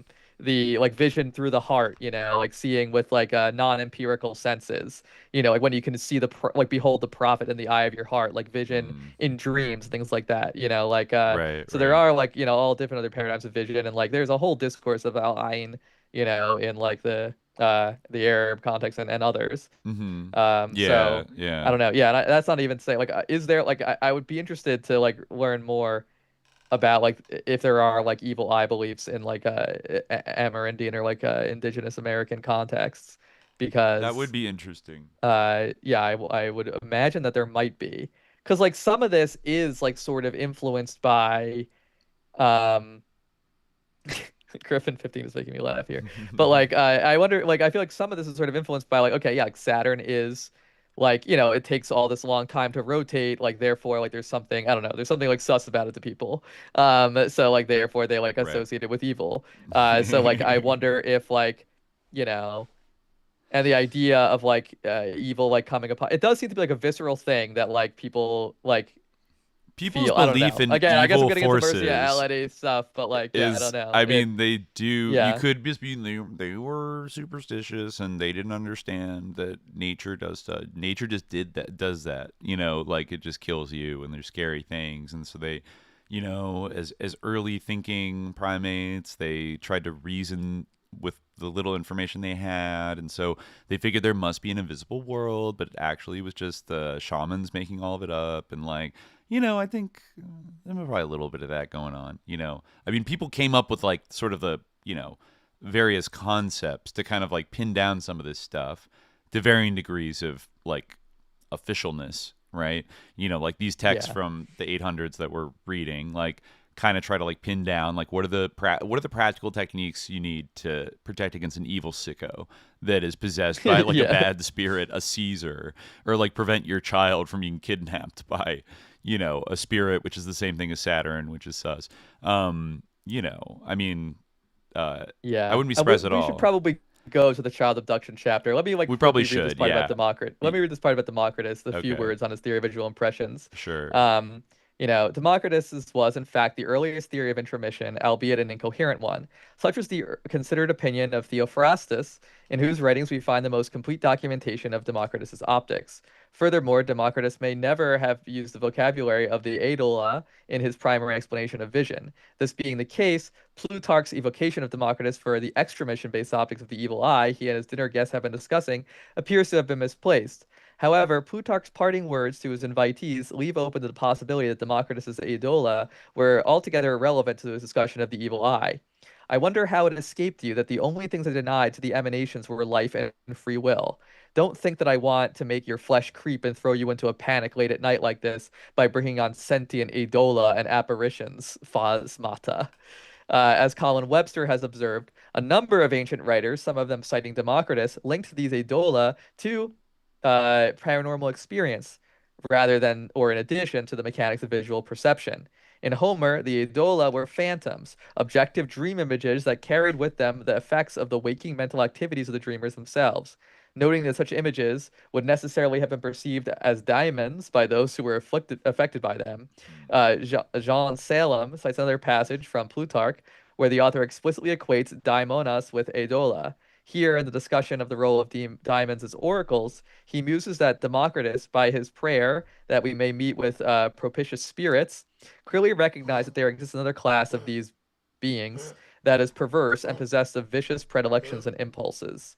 As such, these evil Aidola would have been the Greek cognates of the MMVS's Deus Chaias, or, Mm, the bad Chaias. yeah. Um, yeah, so it is very interesting. Yeah, like Plutarch may well have understood the Aidola predicted in the casting of the evil eye to have been not only images, shades, reflections, or simulacra, but also demonic beings, bringing his account of the workings of the evil eye still closer to those of the later Pahlavi sources and the NT. Not, I keep Mm. thinking New Testament because that's usually Right, what it stands for, right. It's but a no, funny not in this case. abbreviation.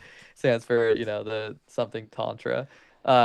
Yeah, It is funny so reading about all these like descriptions of like daemons that are like illusions that like pretend to be real people and stuff, and now thinking about the era of like yeah, AI exactly. avatars and stuff that we kind Yeah, of created.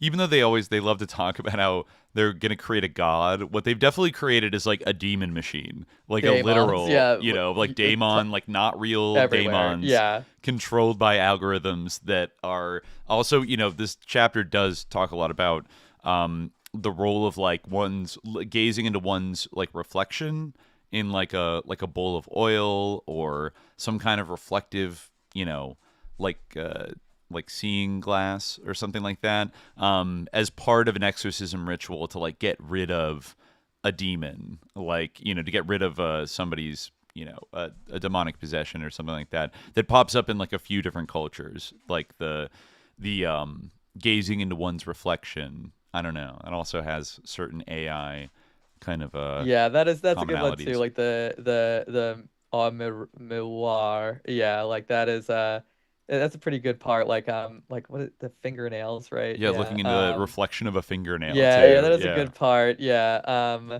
He talks about the sort of divinatory practice. I mean, this is kind of Yep. like a good part Divinatory. to discuss. Yeah, Mm-hmm. he talks about this situation where this is a an ethnography of the exorcism of a Chaya demon in Uttarakhand. A small fire was lit, and over it was placed an old round tin filled with oil. The girl was directed to stand over the hot oil and look into it. At that moment, she was supposed to see the chaya superimposed on her own face. Mm-hmm. She was directed to kick over the tin of oil with her foot. When she did so, it spilled into the fire and a huge tongue of flame shot up. If the ritual was done properly, and if she followed these instructions, the chaya would be left behind and would not afflict her anymore. Mm-hmm. Um, then he says and it's in the early this is a practice that I guess he wants to trace back further. And he says in its earliest iterations, the practice was divinatory. Divination by gazing into a reflective surface, often oil, is known as lecanomancy. Closely related is catoptromancy, divination by gazing into a mirror. Mm-hmm. Several other types of reflective surfaces are also used: an oil smeared fingernail, the blade of a sword, and so forth. In many cases, a lighted lamp or torch is a divination support. Hereafter, I'll refer to the general practice as mirror divination. All these practices are attested in, South Asian sources. Et cetera, and Looking into the also in screen. these demonic papyri. Like one of the most interesting, yeah, is this one. It is worthy of note that no datable European account of the full-blown practice of mirror divination appears prior to a circa 1159 CE work, the Polycraticus of John of Salisbury, who identifies its practitioners as specularies, those who, practicing divination on such polished and shining objects as weapon blades, basins, chalices, and various sorts of mirrors, answer curious people's questions. What makes John's account most fascinating is that it is autobiographical. The child in the sacrilegious ritual he describes is none other than himself, and the Mm-hmm. diviner a member of the Catholic clergy. In it, he and an older child have been made to sit at the priest's feet and are called upon to reveal to him the demons they perceive in the surface of his fingernail or the polished surface of a basin that had been rubbed with holy oil or chrism. Charisma is that Uh, is that have I a think common root Christ with Koopa might have charisma? brought that up. I don't Oh think yeah, it actually is, chrism. Oh, but you're right because they're two separately different. They're two slightly yeah, different yeah. things. But yeah. Interesting. Whereas his older companion claimed to see the pale reflection of this or that demon, John, through the grace of God, saw nothing. In Jewish traditions dating from Talmudic times, the polished surfaces employed in lecanomancy and catotromancy were referred to as the princes of oil, princes of the thumbnail, and so forth. An Mm. account of the practice recovered from the Cairo Geniza brings together the diviner, a lad or a virgin girl, a mirror, and a demon named Apulis. Wow, I've never heard of that. Damn. Uh, Very very I never heard of that Crowley-esque. document from the Cairo Geniza. All Yeah. right. Okay. Interesting. Yeah, sus Um, oil. Yeah, a lad sus or a oil. virgin girl has to do this. Okay, Yeah, interesting. that's Yeah, this ideal. is a whole interesting thing where you need like a young child to Even the do earlier it. thing I read was like, who's the ideal Yeah. victim? Like a pure child who like has total innocence, and like, oh my god, yeah. Somebody said in the chat, this is like an ancient QAnon ep, like It child really is. abduction, Yeah. the storm on Saturn. It is kind of like it Oh does. Like man. there is a lot of this is kind of like ancient Pizzagate. Like they're out, frazzle drip. They're out here. Um, Let me read this to you. This is a this is from, what is this from? It's our okay. So blah blah blah. This is, I guess, is in a bunch of different texts. mhm. Um, the practice of using child clairvoyance and mirror divination in a handful of tantric Hindu, tantric Buddhist, and Taoist texts from Kashmir, Northeast India, China, Japan, and Tibet. The earliest of these are the Hindu Nishva sorry, Nishva Guha, Secret Manual of Shiva's Yogic Outbreath. Again, this is in brackets, secret brackets manual of brackets Shiva's Yogic Outbreath.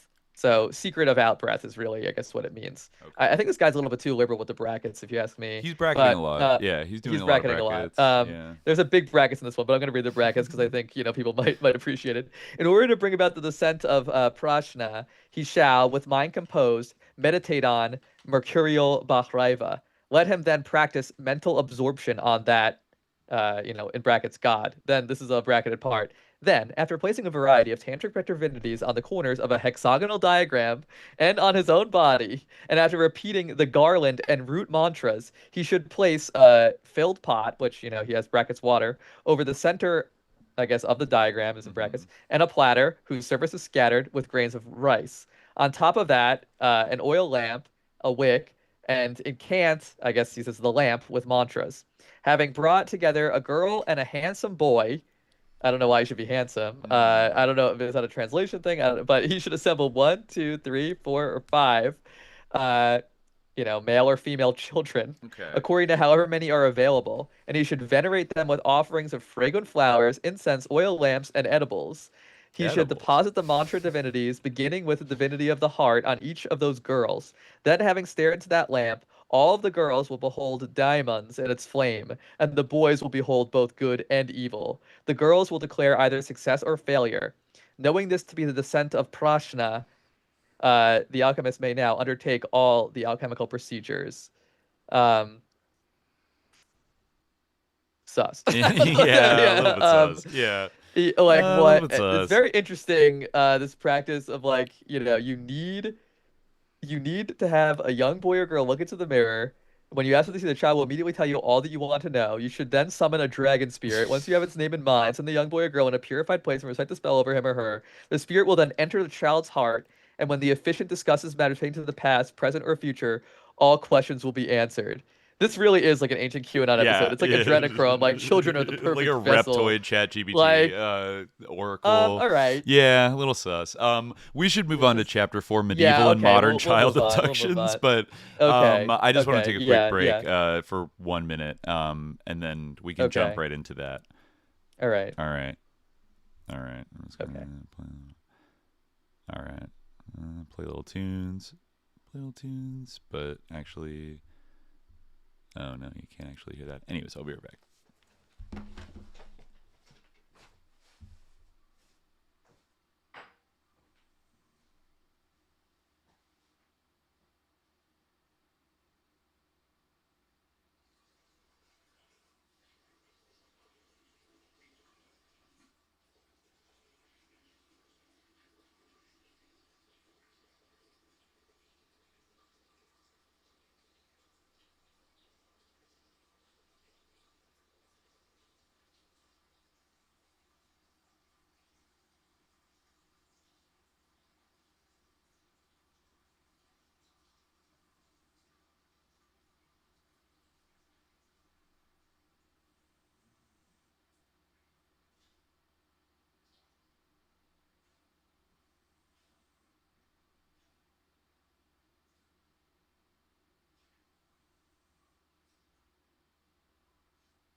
This is I don't this is kind of reminding me of I don't know.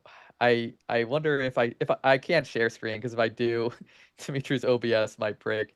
We really need to like, I feel like we've been choppy like throughout the stream. We really need to like get it together with that. We'll figure it out. I don't know. Maybe it just means Dimitri needs to get into a computer, but yeah, I'm afraid to share my screen. But I was remembering that like there are these old like Halloween like greeting cards, because I guess there was a tradition like on Halloween, that like if you look in the mirror, you would see like your future, like spouse. Um, yeah, like on Halloween, look in the glass, your future husband's face will pass. Your witch's mirror of clairvoyance can scry the actions of the ancient art, I guess. Vintage Halloween greeting card. Yeah. On this night of which I sing, the jack-o'-lantern is the king. His throne is made of looking glass to see your future as you pass. It's a very sus-looking greeting card. Maybe I'll post it on. I can post it on the X account.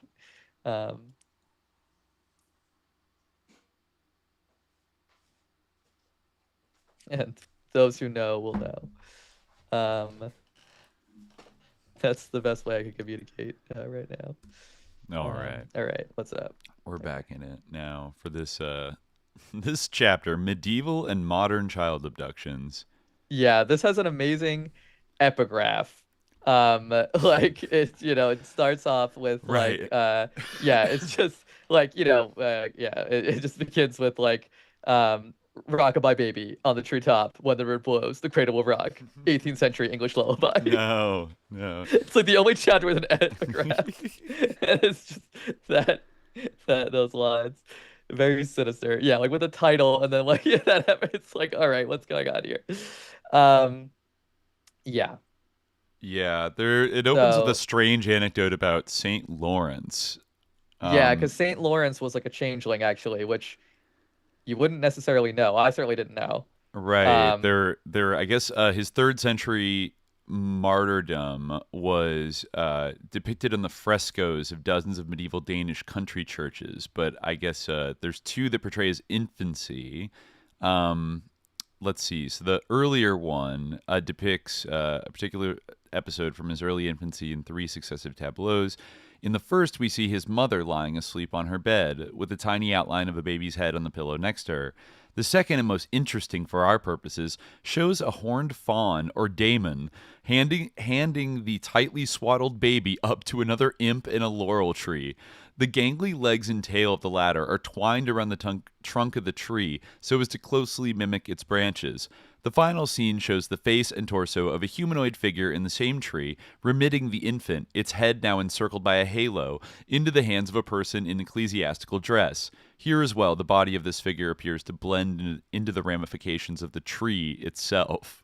So yeah, he does get changelinged, I guess, but then becomes a yeah, base Christian but martyr. he gets rescued. Yeah, basically, like so basically what happened was like in the earliest Extant version of his birth legend, Hmm. um, he was born to a pagan king and queen of Spain Hmm. who had vowed to convert to Christianity if God would grant them a son. Shortly after the child's birth, but prior to his baptism, the devil transformed himself into the likeness of the newborn babe, taking the real Lawrence to a forest in Rome, abandoned him there in a basket hanging from a bay laurel tree. There he was discovered by Pope Sixtus II, who, hearing the child crying in his basket, took him down, baptized him, and named him Lawrence after the tree in which he had been suspended. That's a wild story to attribute to like an actual pope that they they just found They this just found a baby. yeah, I yeah, mean, like, Pope yeah, like Sixtus. I mean, this guy like lived in the like third century, so Yeah. I feel like that was definitely a time when like people generally didn't know that much. Like, your average like Christian didn't know too much about like what the Pope was doing or like anything. But Right. They could just I kind mean, of who say knows? stuff. Allahu alam, I guess. But Right, right. yeah, some of these stories.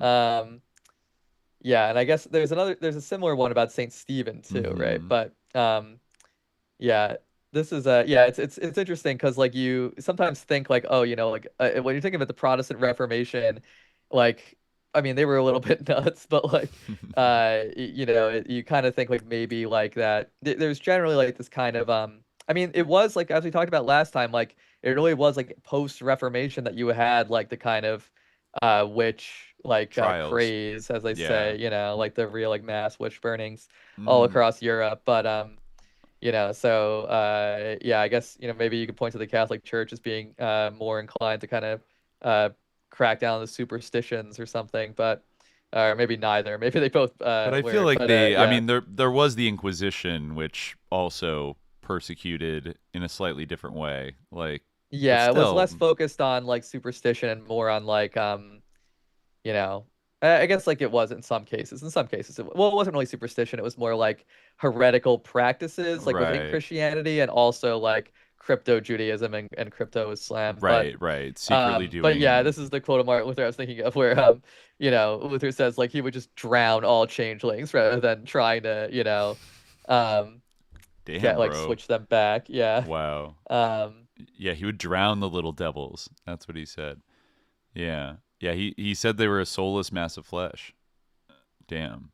Um wow. yeah. Wow, So it yes. was it the he said White says that Luther's diatribe was but a late chapter in the demonization of the daemons of pagan Europe, a phenomenon as old as Christendom itself.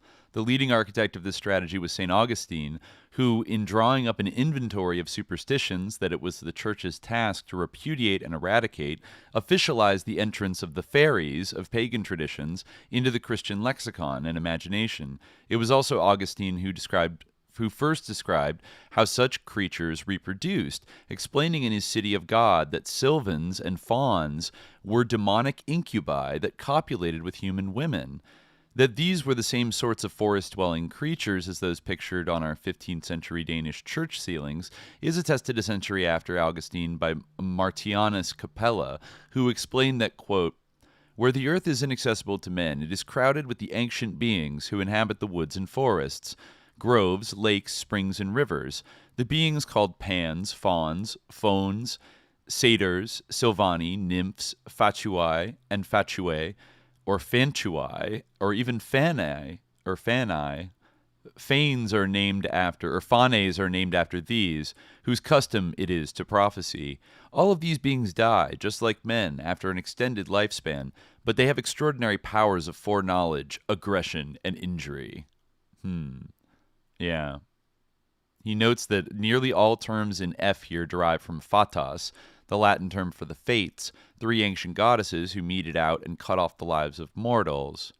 From their name is derived the Old French fée and the modern French fée, fairy, from which fairy, the source of the medieval and modern English fairy. Okay.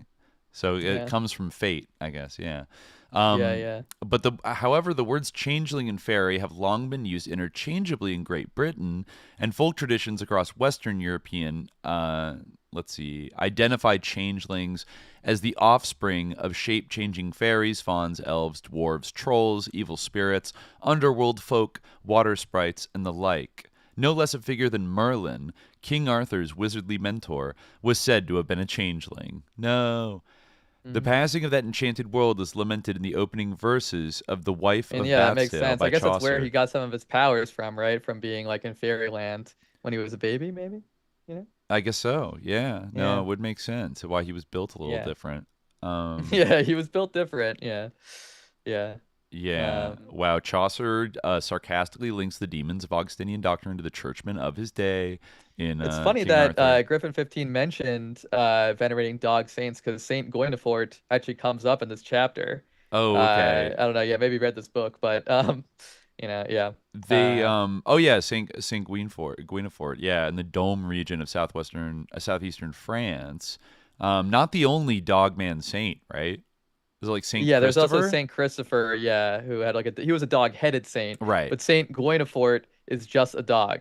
Oh. He's like kind of like you probably heard this story. Actually, it goes back to the Pachatantra, which is like Kalila Wadimna, like the sort of animal fables. Like it's basically the story of like the dog. It's actually in Lady and the Tramp, the Disney movie Lady and the Tramp. You see the same kind of story, even though I guess Lady is vindicated. It's like a baby's lying in a cradle and the snake like comes in to like kill the baby, and the dog like jumps on the snake to like get it, like like kill, gets rid of the snake, but like the baby is like, I guess either killed or like I think the baby is killed or either injured or something. And then the master comes home and he sees the dog with like these bloody fangs and the Right. baby's dead, and he's like, no, And like he it gets kills the set up dog. for But the murder. dog was an innocent martyr, an No, innocent he was actually Christian defending martyr. the baby, like Yeah, the AI, exactly. like the And AI so- video where with the like the glass bridge. Exactly. It was that golden Yeah, the retriever, golden and retriever. yeah, the golden retriever was unjustly killed. And That's so, horrible. Yeah. I guess it's classified in the Arne Thompson Uther Folktale Type Index under the heading "The Innocent Dog." It's appeared in some. It's a version of a folktale recorded in some 40 languages. So this is like a very common trope, and I guess. Yeah. Wow. I guess in the original like Pachatantra, it's like a mongoose instead of a dog, because I guess people I don't know have pet mongooses, or maybe it was just a wandering mongoose that like happened to see this, snake about to have its way with the child. But right. I but assume yeah, not so a saint today, right? Like the Saint Catholics. Goynefort? Yeah, the Catholics didn't approve of this, right? I don't know. I feel like maybe like there are like some folk practices about Saint Goynefort still going on, but I don't know. Probably not officially Um, canonized. He just mentions uh, that this was abusively viewed as a saint in the eyes of the Catholic Church. Yeah. Yeah. I don't know what like what he they're means by abusing the abusively. like title, they're not following the canonization process, namely that it has to be like a human. I don't know if he would be like invoking the. He does that a lot, using the adverb abusively in a way that like I don't Right. really quite understand. But yeah. So, but like Saint Goynefort's like worship like actually did involve these like you know like sort of traditions around like how to get your kid back From a champ, from yeah, fairies, from fairies. demons, that take them. So this is what Jean-Claude Schmitt, and he brilliantly analyzed this in a groundbreaking work of historical anthropology, whose findings I follow here. The salient portions of Stevens' report are as follows. Above all, though, it was women with sick or weak children who took them to this place. They would go and seek out an old woman in a fortified town a league distant, and she taught them the rituals they should enact in order to make offerings to demons, and in order to invoke them. And she led them to the place. When they arrived, they would make offerings of salt and other things. They would hang their babies in swaddling clothes, paniculos, on the bushes roundabout. They would drive nails into the trees which had grown in this place. They would pass the naked babies between the trunks of two trees. The mother on one side held the baby and threw it 9 times to the old trees. The woman who was on the other side, invoking the demons, they called upon the fauns in the forest of Rimite to take the sick, feeble child, which they said was theirs, and to return their child that the fauns had taken away, fat and well, safe and sound. As Stephen relates, a mother would then expose her infant, leaving it naked and alone on straw from the cradle at the foot of Goynefort's tree for the time it took for 1-inch candles placed around the baby's head or in the trunk of the tree above to burn down. Wow, this is a pretty dangerous practice. All right. I guess Following they which, would, yeah, they would lightly sort of even like whip babies with like little tree branches and expose, she also plunged it 9 times in the waters of the nearby Calderon River. Ooh. If after this it survived, it was only by virtue of a strong constitution.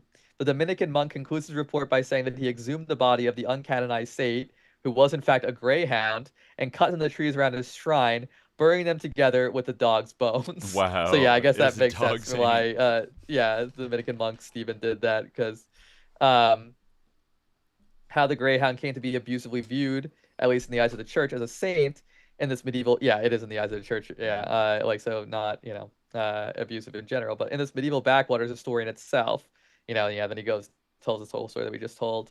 Um, but yeah, then he talks about like how local were they and if they belonged to a wider network of practice. Like talking about these sort of rites around the greyhound shrine.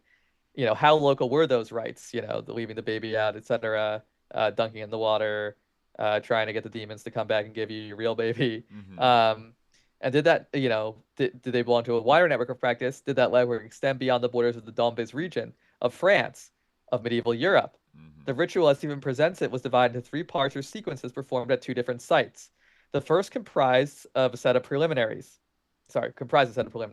Offerings of salt and other substances, a nail driven into the saint's tree, and swaddling clothes hung on surrounding bushes.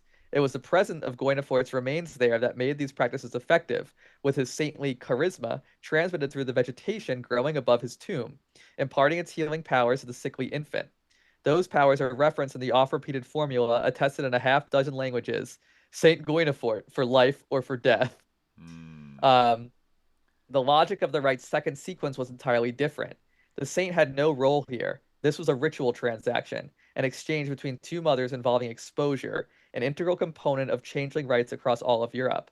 The naked child, laid out on the straw of its cradle, was abandoned to the elements, fire and wild beasts, including, as Stephen relates, the devil in the shape of a wolf. The third portion of the rite brought another sort of exposure into play, plunging the infant into the freezing waters of a nearby river. This ordeal was the means by which to verify that the fairies had in fact exchanged the 2 infants, in exchange that the mother was not permitted to witness directly. Yeah, I Um, can see why. Yeah, I guess they all right. thought that the a belief they think is that a fairy mother who had like switched out their own child for a human child was still a mother, and if the fairies saw that her fairy child was being like drowned in the river or being like left out in a dangerous thing, they'd be like no, and they would like come out with like the other baby and be like, all right, I'll trade you. The But chat is killing me tonight. So Bros, he says the innocent dog, the fall of the sunlight. Why? Yeah. Um, Oh my god, and yeah, it yes, did nothing Faunus wrong. does have goat legs. Fawns in general, yeah, they have goat qualities. So yeah, Faunus does as well. A tale Also, as old as time. Trabrosi, who says not playing this episode gets in the car. Yeah, I mean SJ is like generally not for kids to listen to, I'd say. So but yeah, maybe some apps. I don't know. I don't know which ones, but not most. Anyway, yeah. So the Yeah, goal of the yeah. ritual was of a piece with the broader chains of traditions to compel the spirits of the forest, the Faunos, to take the child back to the fairy child. They had take back the fairy child that had earlier placed in the human child's cradle and return the human child to its birth mother via a ritual cradle, the tiny bed of straw on the shrine's forest floor. Here, as with all changeling rituals, the ritual actors were exclusively female, and so we should assume that these traditions were passed down from generation to generation by women. Hmm. Underlying these practices was the assumption that maternal affection was an emotion common to all creatures. Exposing the changeling infant to the elements, even whipping it with young tree branches, was unproblematic because it was understood the fairy mother, refusing to allow her infant's life to be placed at risk, would feel compelled by her maternal instincts to rescue the child and make the exchange.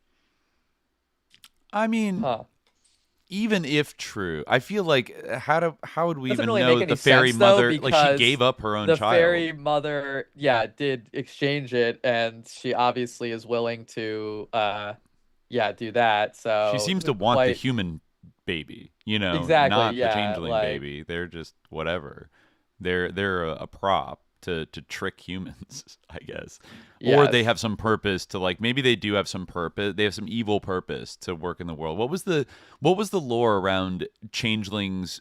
You know, I guess Merlin, you know, maybe, you know, this character was a changeling, but like what was it meant? Was there a fairy agenda that people hypothesized as to, like, what would the changeling kind of grow up to do? Would it be like a sus sorcerer or cast spells on people or be evil? Or are they just like a person who doesn't know they're a fairy? And I mean, Martin Luther thought they didn't have souls, but like even but before that, like for Yeah, the that people they that were would like do these devils, I rituals, guess, yeah. yeah, like I mean, I guess they would be like devils on the inside and not have a soul. So that's what's really scary about it. Is it's not just that it's a different child, but it's a different species and like a not ensouled one. I guess fairies didn't have souls in the, in medieval Well, Europe. It's kind of I'm not sure if unclear. fairy. Yeah, I mean, I guess there's different like Christian beliefs around like the nature of fairies. Um, Like in a way they are yeah, souls. They're like Augustine like disembodied has some souls. kind of idea about them, right? That he talks about at the beginning of this chapter. That like, Hmm. um, how did he like get them? Yeah, like Sylvans and Fawns were demonic incubi that copulated with human Right. women, right? So I guess they were demonic. So I guess in They're kind of that's if hybrid. Christians like demons are angels basically, right? Fallen angels. So yeah. Yeah, yeah, they Um, are. Marcianus Capella said, "Where the earth is accessible to man, it is crowded with the ancient beings who inhabit the woods and forests, Yeah, I read groves, that lakes, part. springs, and rivers." Yeah, Yeah. exactly. So there you go. Um, Yeah. yeah, But the yeah, yeah, yeah. specific, like, yeah, like what the changeling, I mean, I guess like in that sense, if the changeling was going to be is going to grow up to do evil things that the fairies want it to do, then maybe they'd be like, no, like, like they wanted that they don't want that, fairy child. It's an inside person, it's doing an inside role as like a human in the community. It's a Yeah, I spy. don't It's know. doing He doesn't really fairy mention any COINTELPRO. traditions of like the changeling like growing up and like because I feel like if the parents realize that it's a changeling, they like notice really fast, and it only happens before baptism, I guess, right? Or well, for Christians, that's like what they think. I think so. I So think that's the it happened rule. like they get in there There's a before window. baptism, and then if you baptize, so it had to be like for a very brief window of time, and if you realize it, then you're either gonna like kill it doing like dunking it in like in this particular case, there's probably other different like changeling beliefs, but like or you're going to successfully exchange it, so maybe people generally didn't find out what happened. um Yeah, Although I'd like there to was like know. way later, I feel like either in the 19th or early 20th century there was that murder, Bridget Cleary, right? Wait, that sounds That was familiar. like pretty recent. They call her like the last witch killed in Ireland, but she wasn't really a Oh, okay. witch. She was like, killed like for being a changeling, I think. Um, and When she was was like an this? adult woman. Let me look it up. Like the Uh, 1800s or No, I think it might have been later than that. Let me Oh see. Oh wow. yeah, it was. It was the very, very late 19th century. 1895 was when she died. Wow. She was murdered by her husband. Her body was set on fire immediately after her death. The husband's stated motive was the belief that she had been abducted by fairies and replaced with a changeling, which he then killed. Yeah. Um Yeah, so I guess there's an example. hmm. Um, But I guess like this was an example, like the Saint Guinefort shrine was like an example of these usually water-based sites like wells and stuff that people around Europe in various regions of Europe, I think France and in Belgium, but then also in parts of Ireland, would use, and that eventually became called like rag wells. At least that's what White says, that there's a common thread going between these. He says where yeah, basically like people come and they leave like pieces of their clothing hung up on trees near a water site, believing that that will heal the ills of children or like adults who are sick. But I guess the practice happens across several continents.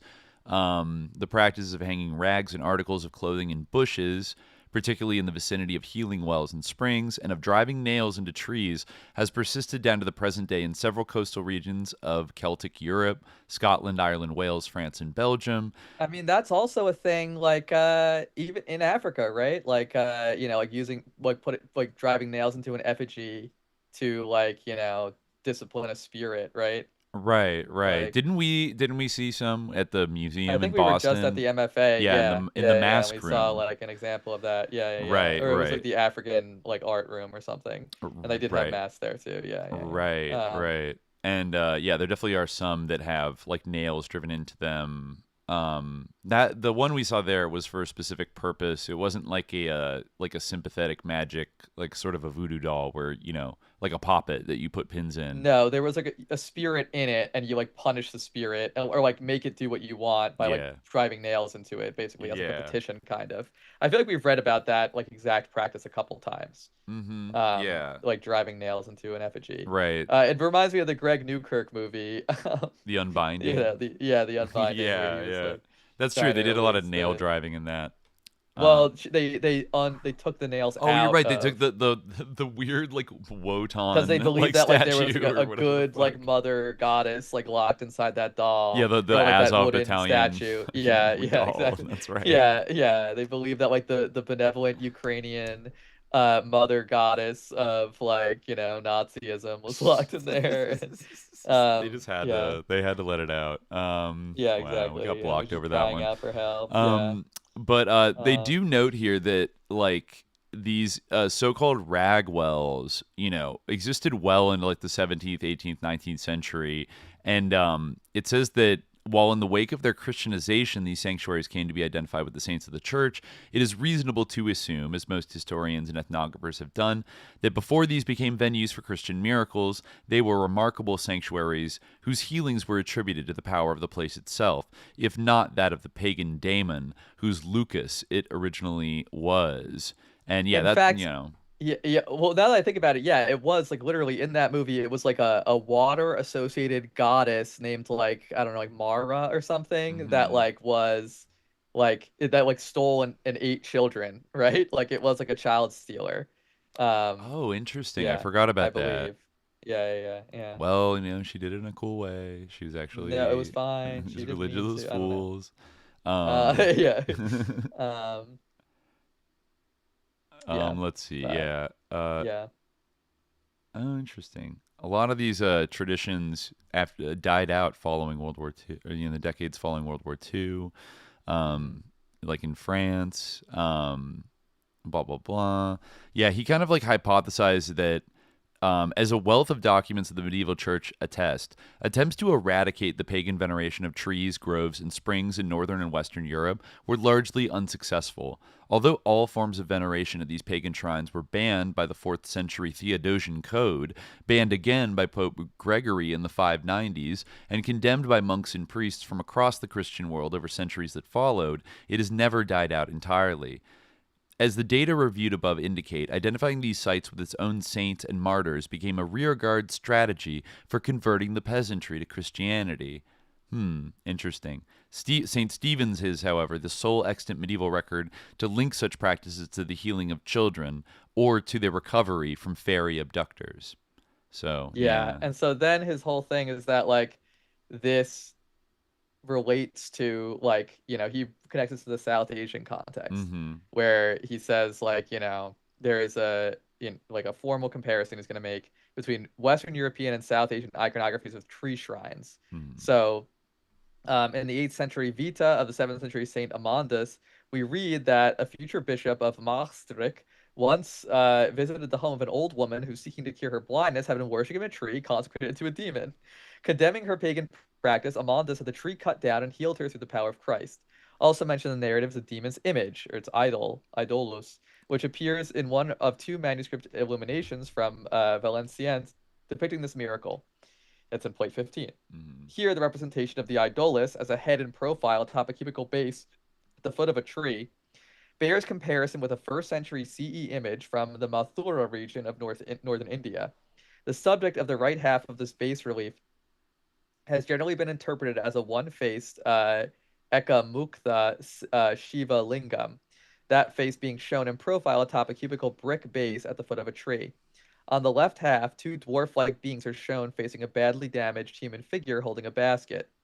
I will return to the second grouping shortly in the context of what appears to be a modern-day survival of this practice.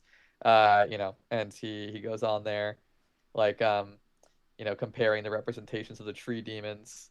Mm-hmm. It's like, just like a head, like on a tree, basically. And he compares that to like kind of with the way the demons look in the Saint Stephen manuscripts, like with them kind of like stealing, not Saint Stephen, Saint Lawrence. Right. Even though Saint Stephen St. also was one, yeah, Lars. Yeah. yeah. Yeah. Yeah.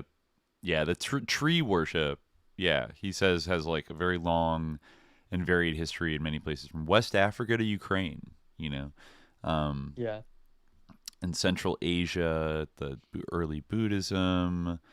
Yeah. Yeah. It's India. definitely showing his Indo-Europeanist like stripes here. He says he's talking about a Muslim practice Uh-huh. um where it's in Xinjiang. Oh, yeah. Yeah. He says in the Muslim world, tombs of Sufi saints from the Balkans and northeastern India, but most especially in Central Asia, have featured tugs, votive offerings comprising strips of cloth, pieces of clothing, flags, and cloth tassels affixed to poles, tree trunks, branches, or prayer screens. Here, each piece of cloth corresponds to a votive prayer, and in Xinjiang and Western China, the flapping of cloth flags in the wind is thought to drive away evil spirits.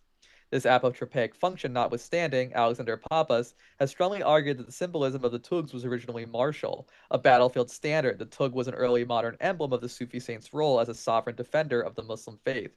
However, as Papas further notes, the Muslim tugs of Central Asia also resemble prayer flags and other Buddhist cultic paraphernalia that predated Islam's penetration into the region by nearly a millennium. It's always a tell to me when people talk about Islam's penetration. They always use that word. Like why? Penetration. It Folks, violated the folks. glory of Yeah, India. yeah. It was. Um, it's a They foreign were assaulted. import. They were assaulted by. It's like, Yeah, yeah. They yeah. slipped See, their this is what I'm talking agents about. There in. really isn't like this monogenesis thing does kind of just like end up being diffusionism, but whatever. Um, so yeah. Um, Yeah. So I'm looking at a lot of yeah, he goes. Yeah, I'm trying to think of the best part to read here. So yeah, he keeps going about this. Like, yeah, there's a part about the cradles. Let me get to the cradle part, I think. Mm-hmm. I'm looking at all the different 'Cause that's pics good. that he's Yeah. got here of like demons throughout various cultural contexts in various countries. Oh yeah, Saint Stephen suckled by white doe with like a little tiny devil man like flying Yeah. Oh yeah, over the the art. He church. has some great like full color. Yeah. You know. Yeah. This is yeah. I think I'll just read from the middle here. I won't.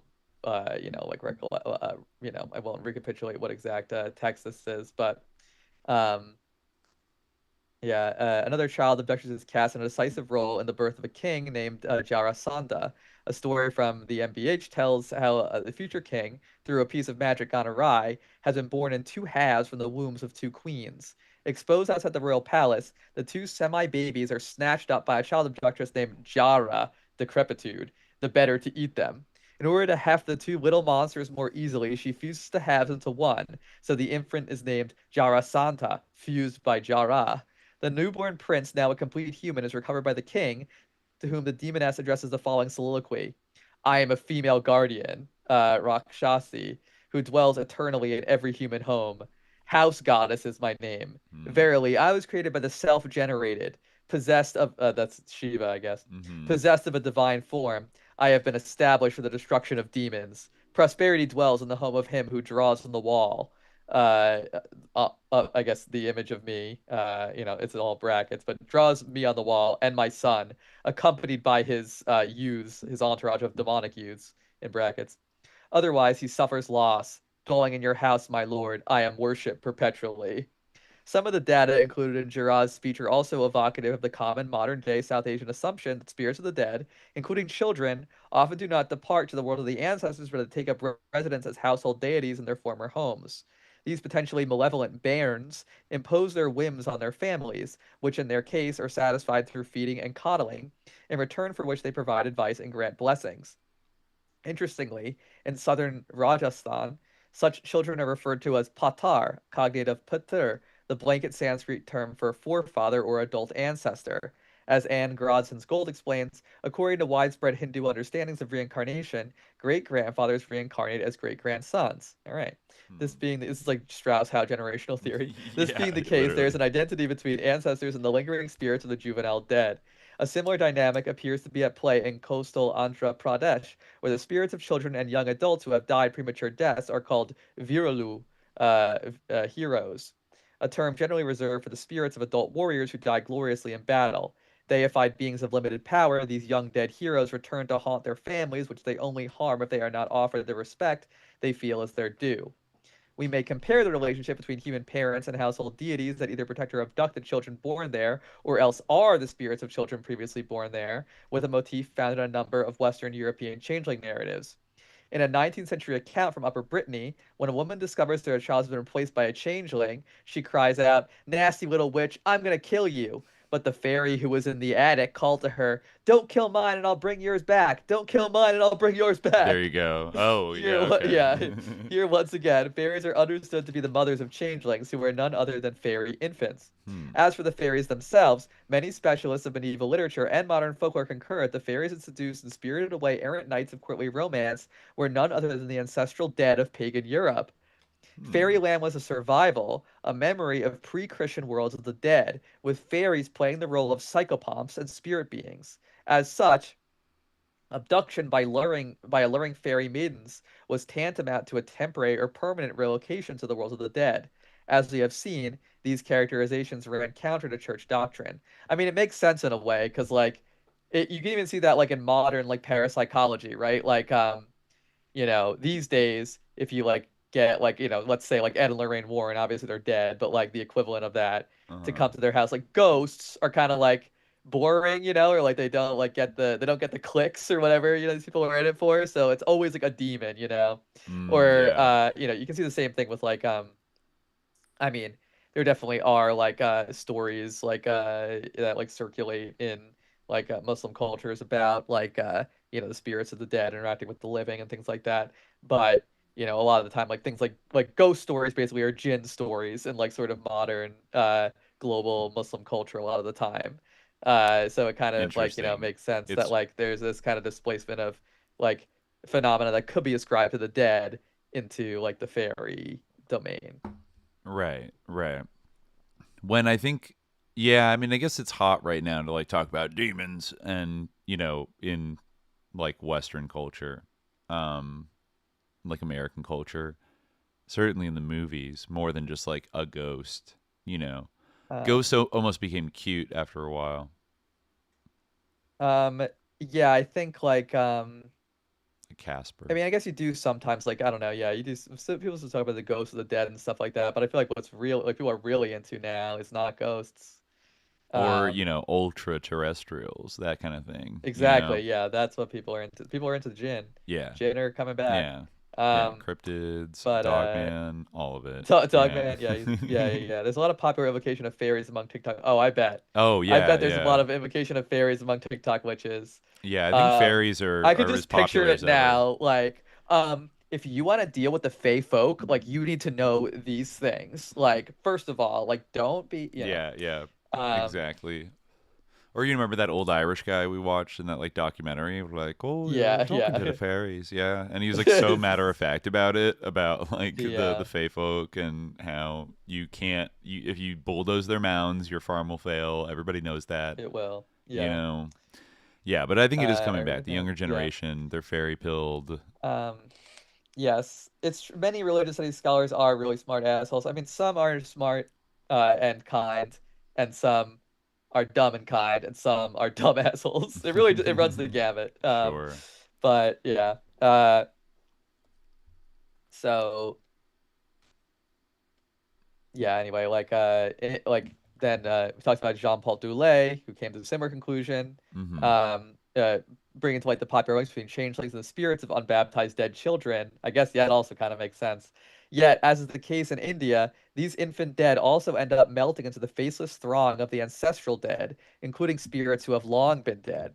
We see this in a leitmotif of European changeling narratives, which describe the changeling as a ravenous yet sickly infant with the wrinkled and decrepit features of a centenarian. Mm, yeah. Congenitally mute, the changeling is made to abruptly reveal its greatly advanced age through a subterfuge on the part of the abducted infant's mother. I like this story. The motif has the woman in the house setting about the boiling water using eggshells as cooking pots, brewing beer in nutshells, or engaging in some other absurd form of cuisine. Nonplussed is such an incongruous sight, the changeling utters a stock phrase, which recurs in hundreds of local and regional variants, as Uh-huh. exemplified in a 19th century folktale from Picardy.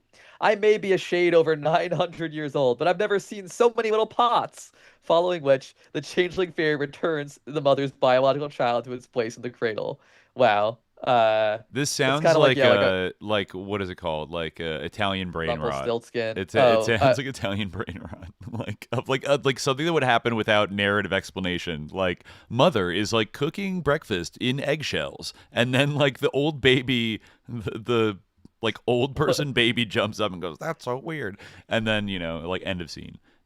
Like a ballerina what? cappuccina or something. Oh, you mean like AI Yeah, brain yeah, like rot? AI I see, I see. generated like fairy tale. Like that Okay, it is okay, very yeah. odd. That like why is the mother cooking with Well, like because that's how you deal with that's how you get the because it's like Rumpelstiltskin, when you get him to like reveal his name, that's how it's kind of like you got to trick him, and then like you have power over him in some way. Like once he like reveals that he's a fairy, then somehow like there's oh, some logic okay. to it, like so you do something crazy what makes him go like I've never seen this in all my 900 years, and then you're like, ha, gotcha, Not a very disciplined fairy, honestly. Yeah. Well, he's only 900, That's which I guess is true.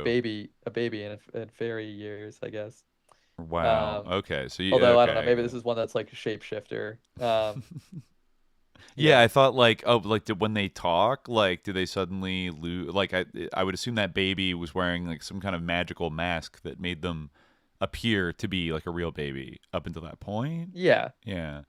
But then when It's kind of they like the stories we read in the Big Cats episode about the cat who like suddenly talks. Um, right. like Yeah. when like the master comes home and says like, "Oh, like someone like a cat came up to me on the road and told me to say like tell Tom Tomb that Tim Tom is dead." And then he says that to his wife, like, and the cat overhears and goes like, "Tim Tomb is dead, like then I'm the king of the cats." And like he runs out, Oh my like God! Wow, it's it's kind of like a that. Toy Story with cats. Um Okay, yeah, yeah. but No, I guess I see. Oh yeah, once they're exposed, their magic doesn't work anymore, and then they're like, they look exactly, old. they're I see. exposed. Yeah. Yeah. So but anyway, yeah, so while fairy lovers were a staple of courtly romance litter, it was another sort of fairy, which Roulette has termed the obstetric fairy, that is the most relevant here. In both the pagan world and the imaginaire of medieval romance, the birth of a child was attended by two sets of fairies, the womb fairies that assisted or interfered in childbirth, and the fairy godmothers that Oh. determined the Oh. newborn's future. Wow. Heiresses to both the Matronae, ancient mother goddesses known throughout the medieval West, and the Greco-Roman Parcae and Fates, these intervened at two levels, both aiding infants to come into the world and endowing them with whatever qualities they chose, both negative and positive. In return for these gifts, they expected the newborn's parents to offer them a feast, But woe to those who would disrespect them in any way, however slight. For these petulant goddesses were notorious for avenging themselves on the child, afflicting it with defects that would carry it to its often early grave. This theme, attested in medieval literature as early as the 14th century, remained a fixture of Western European folklore down into the last century. I mean, we all know the story of Sleeping Beauty and stuff like that. Of Like, course. yeah, it's still a really popular story, Disney kept it honestly, and it going. maps onto that exactly. Hmm. Um, yeah, Yeah. yeah. Yeah. So, So, um, yeah, is there anything more about child abductions by fairies or anything else? Let's see. anything more in the child abduction chapter? Yeah. I think there might be. Let me look at my It's funny notes it and kind see of if there's anything in this implies chapter I like it wanted to was like cover. medieval and modern child abductions. It was like, are we gonna be drawing a link up to the present day of fairies? But I guess it's not quite what his thing is. Yeah, the next chapter, perilous fountains. These fountains are perilous. Yeah, it's always around the water sites where these things tend to this phenomenon tends to Yeah. proliferate. Um, Yeah, there is one more part I wanted to get to. Let me bring it up. Sorry, apologies to the chat. It's live radio, live radio. Live Um, radio, folks. yeah, they are talking about the water. The child is floated on a raft in the water near the goddess's shrine. This is the South Asian one. Hmm. One or more children are placed in the raft, which is already floating on the water, and one or more adults move the raft around the water. At some places where children are floated on the raft, it is that the raft uses to circle around in the water and then come back to shore on its own. The rite of floating babies and children on a raft seems to be a kind of attenuated or mimic sacrifice. The fact that the child's clothes are removed and thrown into the water adds to this impression. The clothes seem to represent the child who is placed on the water when the clothes are thrown into it. The babies and children who are floated on the rafts are thereby offered to the goddess. Although their parents do get them back, their parents must nevertheless first give them up, surrendering them to the goddess in the form of the water of her river. Mm. A frequent motif in the lore about floating babies and children in the water, as the child's parents must not become frightened. The children who are floated on the raft are thereby being entrusted to the goddess, being put under her protection and care, but also into her power. Oh yeah, and he tells a story about the woman who you know, um, yeah, there's some good stories here, yeah. But the woman who you know, um, like she like the a woman due to fear, she lost her child on the raft, um, because she was afraid of losing it, and Oh then I no. guess it wasn't enough trust, so the child never came back. And so No. then she made a second vow saying, if I get another son, I will float him on the raft again. So in 2 years' time, the woman got another son, and he was floated on the raft. But this time, even after he began to be floated, the woman did not get worried. After the raft had circled around 5 times, it came back to the bank. In it were the first child and this child. The woman got back both children. Wow. Happy ending. Um, Wow. yeah, he's talking about another scholar, Feldhaus. One of Feldhaus's informants recounted a dream she had during pregnancy concerning a son who had died shortly after childbirth, involving a group of Asara called the Mothers of Children. Her dream is eerily evocative of European changeling narratives. When she was pregnant with her fourth child, a son, she dreamed about the Asara. I saw water, she said, water like this. And in the water there was a nice cradle, and in that cradle a child was lying. I would try to take him, and she, an Asara, would take him from the other side. I would go to take him, and she would take him over there. A second one took him over there, and a third one took him over there. Over there is, of course, the world of the dead, of dead babies carried off by spirit world mothers, with the cradle representing the protected yet uncontested space within the domestic sphere, and a woman's body, where infants are subject to abduction. In a zero-sum game in which there is no room within the feudal program, or cradle, for the auspicious coconut child and the destructive ghost, the recovery of the one requires the ouster of the other. As in the case in Western Europe, these Western Indian rituals of exchange are the means to that end. Hmm. Yeah, interesting. Yeah, Fascinating. yeah, it's pretty interesting. Yeah, and he talks about like it might be good to read like his summary of these things. Yeah, I'll just Sure. yeah, I wanted to read this one. There are no changeling narratives in South Asia. However, as narrativized in the birth of Krishna, in utero exchanges of human and demonic embryos were not extrinsic to classical Indic systems of knowledge. Here, the malevolent spirit brings to steal away human infants invariably do so fatally, either in the womb during the first days, weeks, or months of life. or or during the first days, weeks, months of her life. Nearly all of these beings are female, and they are collectively known by a range of by now familiar names: mothers, female Caesars, yakshis, and yoginis. Hmm. These demonesses usually possess their victims, entering into their bodies and feeding on them from within. Identified with such fatal childhood diseases as smallpox and wasting fevers, they are also notorious agents of miscarriage, stillbirth, and various childbirth complications. Revenge is a dish relished cold here, since, as MBH's treatise on demonology clearly states, these Jataharinis, child abductresses, are often cast as the ravening spirits of women who had died in childbirth in a previous life. Oh no. Denied their biological destiny of eternity, they now feel authorized to abduct, kill, and eat the babies of living human mothers. Oh my Unlike God. the European fairies, these are mothers with no offspring of their own to exchange, and so their vengeance results in the death of their tiny human victims, either in their biological mother's wombs or shortly after birth. Right. So this is Um, the poisonous envy kind of motive of yeah, they just want to watch the yeah, world they, burn. They want other women to fail. They're not yeah, supporting other, yes, they're they aren't. Yeah, they do steal the baby, yeah. but they take it to the spirit world, which is like he's analogizing to the fairy world. Um, Okay. you know. Which is So then he goes still through this whole like comparison of all the rituals that he discusses, mhm. where he has like this whole elaborate system of like underlines and italicized and bolded words, where he just kind of compares the different elements of the beliefs and also the rituals. I don't know if we need to read that necessarily because I feel like people kind of see the parallels, Mhm. probably, but I mean they are there, but I guess that's all by way of, um, you know, saying that the most probable explanation for these parallel traditions is, in basically, um, like a homologous sequence of ritual acts attested at two extremities of the Indo-European world.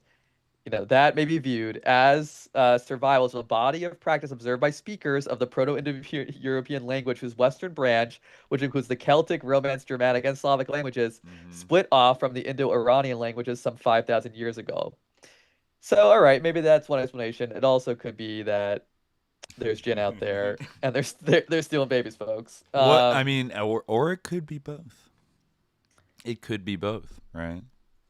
I It could mean, be both. this I could mean, be like an think about effective like this practice is to combat Jin, and also this was spread across a culture.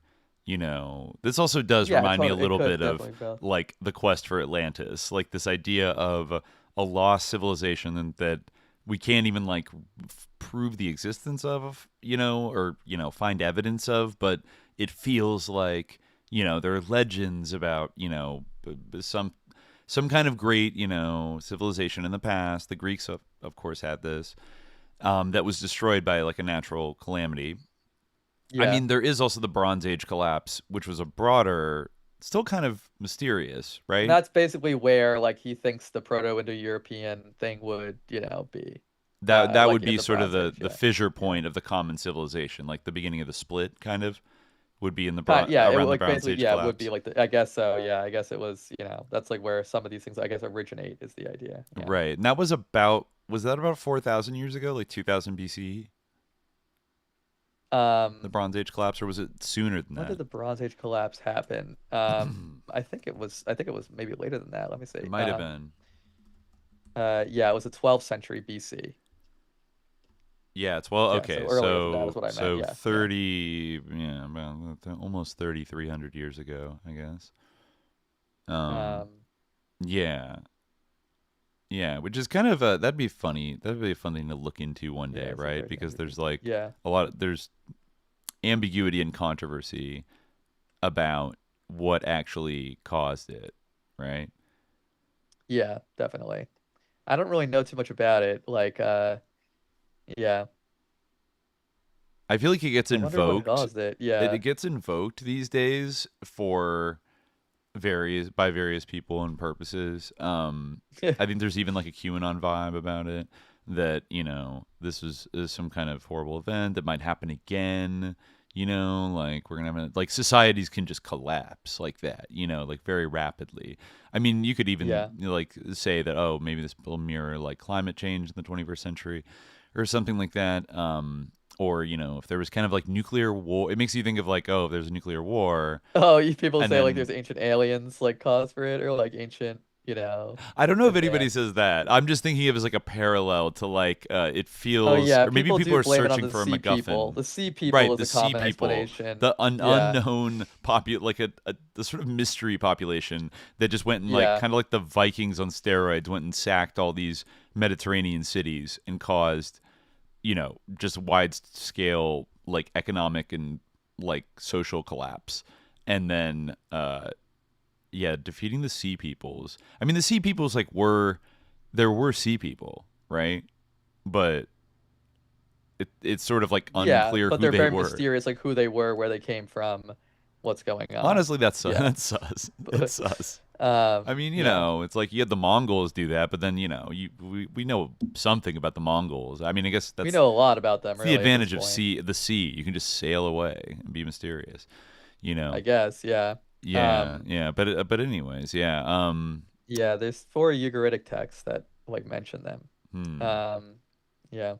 Interesting. But Yeah. yeah, so it might be worth talking about because this like this last chapter like is kind of interesting, or like last proper chapter before the conclusion, where he talks about this like sort of myth theme, I guess you could call it. Um, I'll just read his like summary version, this kind of or like identikit version that he has, like which Hmm. is kind of combines all the different accounts he talks about.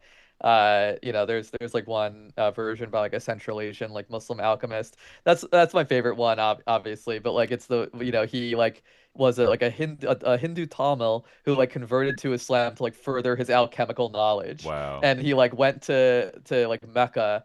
To like this mysterious fountain that was like spoken highly of by the Arabs, Mm. and in his studies. But then like he was like attacked. I'll just read the because it's it spans a bunch of different versions. So Yeah. this is like what he says is like common between the versions. And I'll even read his the sort of parentheses where he accounts for all the differences that actually do exist. Hmm. Um, in a distant western land, a naked maiden on horseback, or else a mounted band of men clad in gold leaf, or a lone male alchemist, attracts the attention of a living, sentient fluid mineral being by passing, or standing, or flying. That's, the Muslim alchemist like takes a pill and he's like flying over. But anyway, so in proximity to the well, spring, or sea in which this, this living sentient fluid mineral being resides. It's kind of giving Cyclopedia vibes, honestly. I was gonna Possessed of a say desire or earlier the intention. looking into your gazing into the oil to like see the Yeah, future is true, also very yeah. cyclopedia. Possessed of a desire to marry, catch, possess, cling to, the golden armor of, or assault the approaching humans, that living being, who is identified with a daemon, rushes after her, or him, or them. He pursues his quarry, but when, after a specific distance, he turns around and attempts to return to his abode, he is trapped in a naturally occurring depression or hollow, or set of well shafts that have been dug to that end by the people of that land. Now reduced to the state of an inert mineral or metal, he is no longer referred to as a living sentient being or daemon.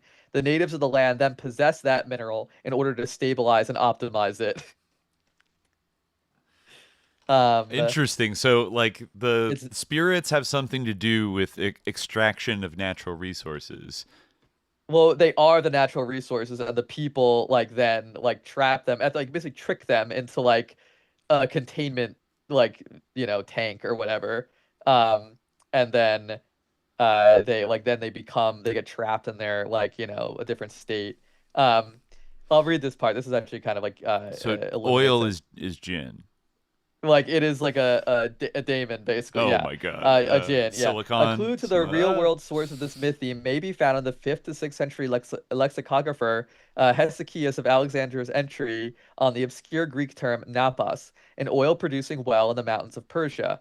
Hesychius further links napas to the word naphtha, a term the Greeks borrowed from an ancient Semitic language, Aramaic, Akkadian, or Syriac. Mhm. The term naftum, which is found on Babylonian cuneiform texts dating from the 18th century BCE, denoted a type of oil or heavy bitumen pitch that was set on fire and used as military ordnance.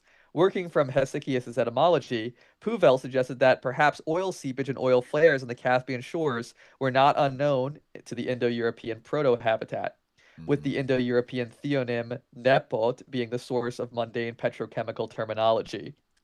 While geothermal activity is a geological datum in this region of the Indo-European homeland, the same cannot be said for many other sites reviewed in this chapter, a fact that would appear to underline my claim of a moment ago concerning the link between this mythic variance and crustal geology.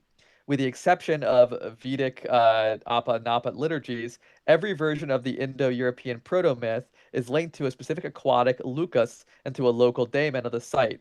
Manatea in Greece, the well of Asbama in Turkey, the Alban Lake in Italy, the source of the River Boyne in Ireland, the thermal spas at Grans and Autun in France, as well perhaps as the Aral Sea on the border of Kazakhstan and Uzbekistan, or the Helmand River in Afghanistan.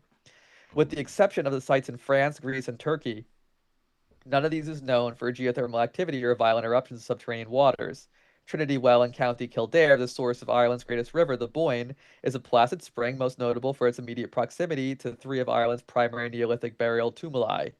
And in fact, while the flooding of rivers is common in Mediterranean lands, it is unknown in Ireland. Additional proof of such were needed that neither the Dishan Shah's account of the flooding of the Nectan's well nor the death of Eilchad McMurida narrative of the flooding of Grey Thicket waters originated in Britain or Ireland. So anyway, basically, this takes him to this idea that like this all originates from like a mud volcano, Oh yeah, in basically. Azerbaijan, right? Yeah, Yeah, yeah, the I think mud, it the is in highest Azerbaijan. concentration Yeah, of mud volcanoes in the entire world is on the yeah, shores of the yeah, the Caspian. Well of And Death. a huge Yeah, oil drilling site, as you know. I think Dick yeah, Cheney was very active trying to get in there and drill for oil in the yeah. 90s. There you go. And the Soviets kind of kind of intentionally drained the Aral Sea over the course of like several decades to the point where it's not there anymore. Which is what Mhm. happens when you is that like bulldozing a ferry mound on like a national scale?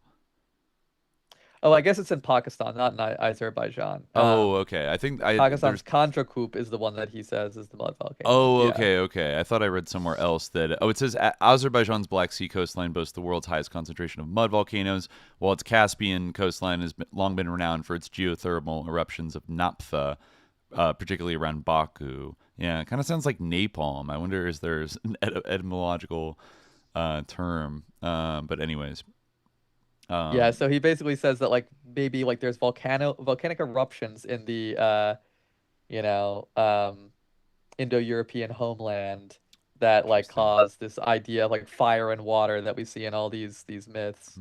Um, Interesting. but yeah. I guess that would yeah that informs. I don't Yeah, know. but it is like it is interesting actually that we have this idea. I mean, I don't know, maybe Nagarastani was aware of this, but it is interesting that we have this idea of like literally like oil as like a daemon that like has a sentience Mm-hmm. and then like comes out of the earth and like, then is trapped and then like used as like a geostrategic resource. It's interesting. Or does it, Um, yeah, or does it want to be, like yeah, when it exactly, burned, does it free the spirit of the jinn that is trapped inside of it every Yeah, time well, it's burned and it yeah. just wants to like be Exactly. Yeah. freed? Is it? Yeah. Similar thing with, silicon, right? It's Like crazy that what like you would have to like computer chips offer a are. virgin maiden to like tempt the oil out of the ground, and then like you would catch like it's us. Like it's funny Yeah, yeah. concept. Yeah. Yeah, I guess not to be overly animistic. On the other hand, why does Saturn have that eye? Like, sometimes, Explain. yeah. So you think about the rare earth minerals that comprise computer technology and all of the technological innovations that dominate our lives now. Like, you have a similar thing of like rare metals that have almost like a kind of a, trees of life inscribed on them in the form of like these microcircuits, right? And then are used to power these machines that now can sort of generate cybergin like an apparitions and fake like fake consciousness being like illusory beings with consciousness to interact with that are actually a mirror like staring into a vat of oil and seeing the reflection of like the demon mother goddess that wants to steal your children. You can see, mm, just on a metaphorical level, that maybe our ancient ancestors, you know, maybe they understood something about the world. I don't know. They definitely understood something about the world. There's There's no something that was question about it. understood. Yeah, you know, obviously we know a lot more in specifics, but it's they must have taken this like seriously. I don't know. They must have taken it seriously. People around the world still take it seriously to varying degrees. It's not actually like fully eradicated, even in Christianized places where now it's like a shrine to Saint so and so.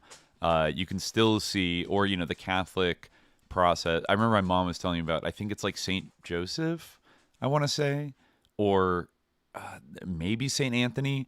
There's one involved when people are trying to like sell your house that like realtors are obsessed with, where you like have to bury a statue head down in your yard when you're like right when you're about to like put your house on the market, and people swear by it.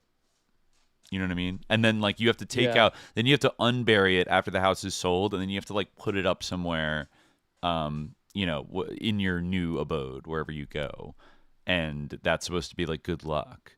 And it's like I don't know where that originated, but like it seems to be a kind of like pan-Catholic belief of a couple different European countries that it's hard. It's good luck, Well, it but do Catholics believe in luck? that's the thing. It Like sounds like technically Lucky Charms to speaking, me. Sounds like well, I'm sure Lucifer. a capital C Christian who thinks Catholics are like pagan Mary worshippers, Yeah. like probably would consider that satanic, like the way was it Katy Perry's parents wouldn't let her eat Lucky Charms? Yeah, Lucky Charms. Yeah, Yeah. yeah. But no, Catholics have always had that thing of like, well, it's like a shrine to a saint.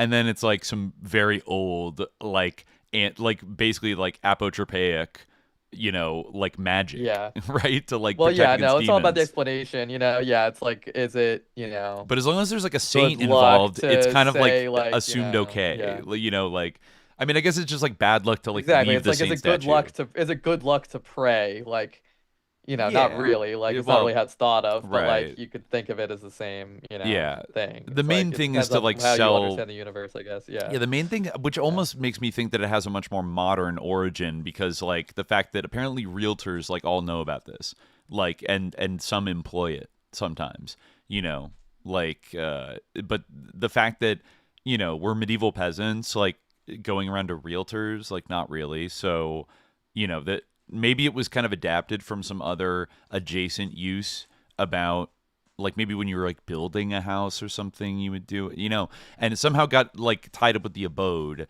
and that like, oh, you should bury this statue upside like head down in your yard, and then it will facilitate you selling it or getting a good price for it or something like that, like getting a fair price for your house or something like that. And yeah, yeah, it's obviously something that does not come like straight out of like the Bible, like the older New Testament. Like it obviously comes from a kind of deeper tradition, and I guess that's why I do like about this book that it sort of critiques like the dividing line that people kind of sometimes put up between these uh, practices that are kind of associated with like the peasantry versus like the official written like doctrines of like the beliefs of the of the religion that typically like, the elites are involved in like kind of gatekeeping and clarifying and like defining, that like this is something kind of off to the side that is not inextricably wrapped up in the entire like belief and structure of like ritual practice. I don't know. Am I making any sense?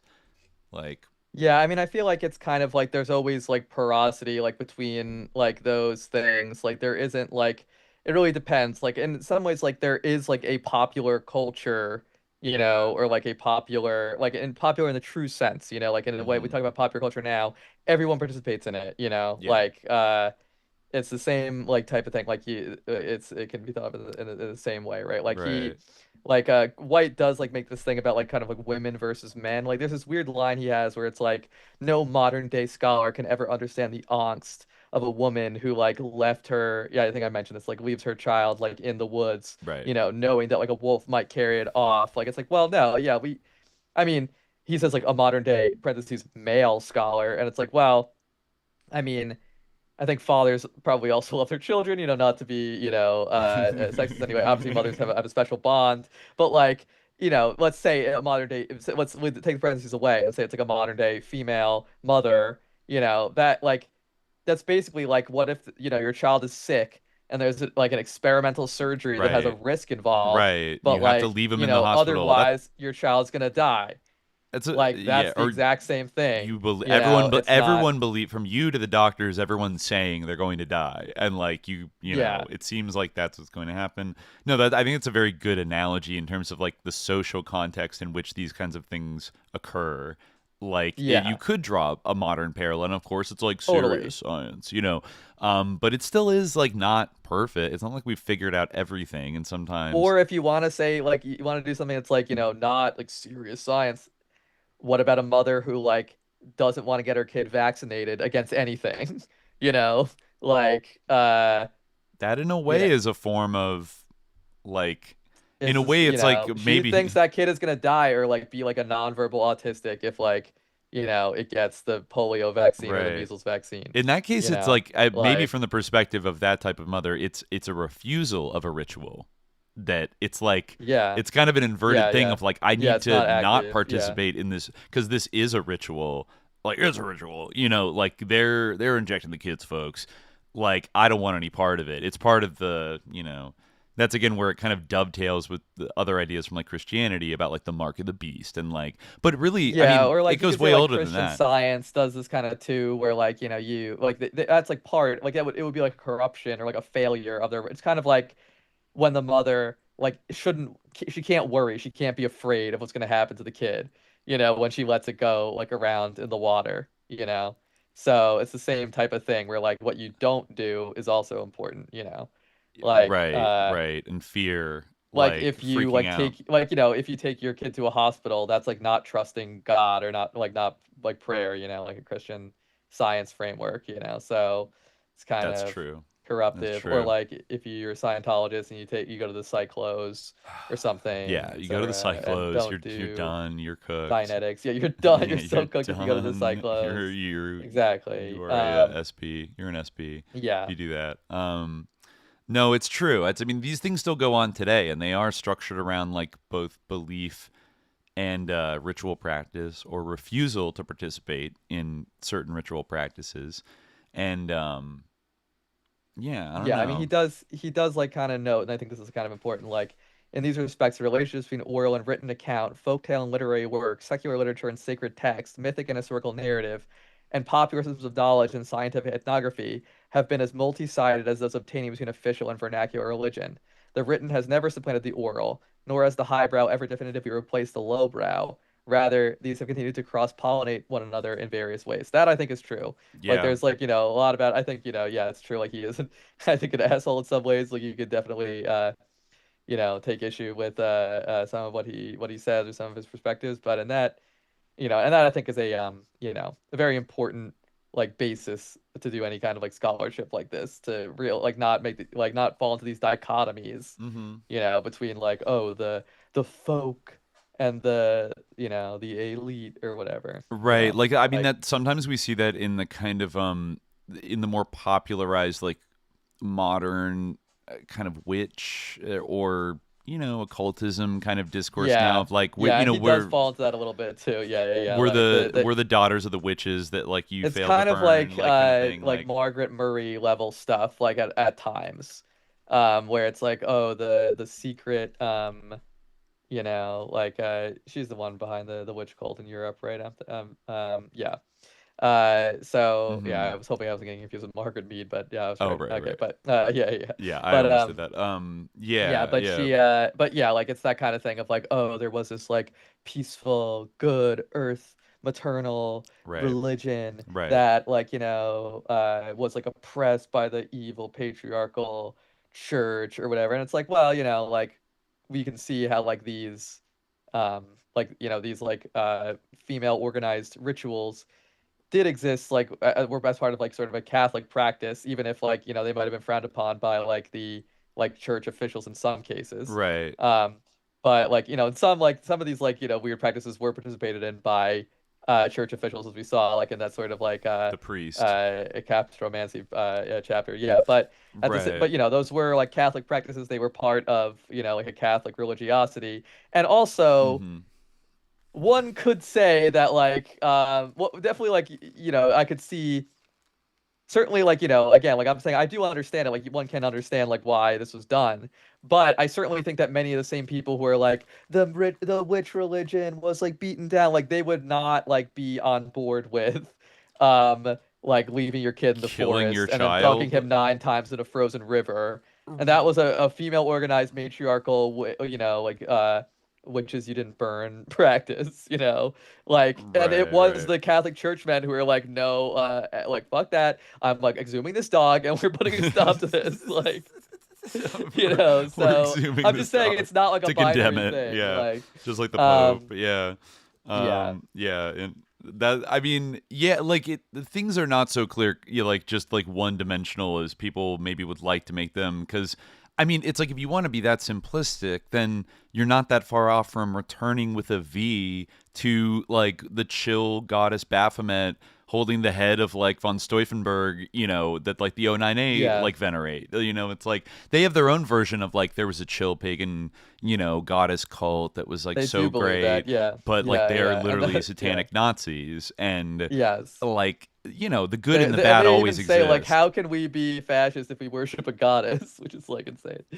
But Right, how right. can we Which be it's reactionary? also not to Yeah. say. I think what we also see is that maybe the blanket demonization of all of these practices is like something completely like bleh, like certain like I think he mentions a few times in this book that certain scholars or people like throughout maybe the 19th and 20th centuries would look at certain things and think that these were like pagans like worshiping devils and like summoning demons and stuff, but then like if you look at it more closely, these are like apotropaic rituals that are about like defending against like bad spirits and demons and shit. But like Yeah, yeah. sometimes the distinction would get kind of lost because oh well you're summoning something. I mean people do it the same thing with like like voodoo and West African religions and stuff like that, where it's like, oh no, they're summoning the bush devil. Like they're summoning the devil, folks. Like they're Yeah. summoning the devil. But like except for some aberrant like strains of that like the leopard men, like kind of assassins or whatever, which are like a rare phenomenon. Like normatively, like magic is meant to be like protective, and there's like taboos on using it in this kind of like bad way, where you're like trying to hurt somebody, and it's like Yeah. often defending against bad spirits is like a huge that's the utility of it for most people. It's like actually in an interesting way, it's like so practical. Like putting aside for a second the is it true or like is it real phenomenon. If you believe it's true, this is like a practical approach. Like when you need it in an emergency, when you kind of don't know what's going on and you suspect that there are like invisible forces, coming at you, like whether it's a complex like psychological phenomenon where like faith actually does, like if everyone in a group believes in it enough in a way, it kind of like I don't know. Like I mean there's all kinds of theories as to or maybe there's more material basis for something cuz like you've said many times, you don't fully accept this like this designation of supernatural phenomenon, right? Right. Well, yeah, I think that like if like yeah, exactly. Like If it's everything is real, it's part of material, nature. Yeah, yeah, if it's real, it's part of exactly. It's a false binary that is like, right? basically doesn't like nothing can fit like in that category really. Right. So it's not that So irrational given their assumption that this is material reality they're dealing with. Like it's not completely insane. Now you could argue that like is this a false they tricked themselves into like thinking into it adopting this kind of epistemology of like spirits and demons and stuff like that.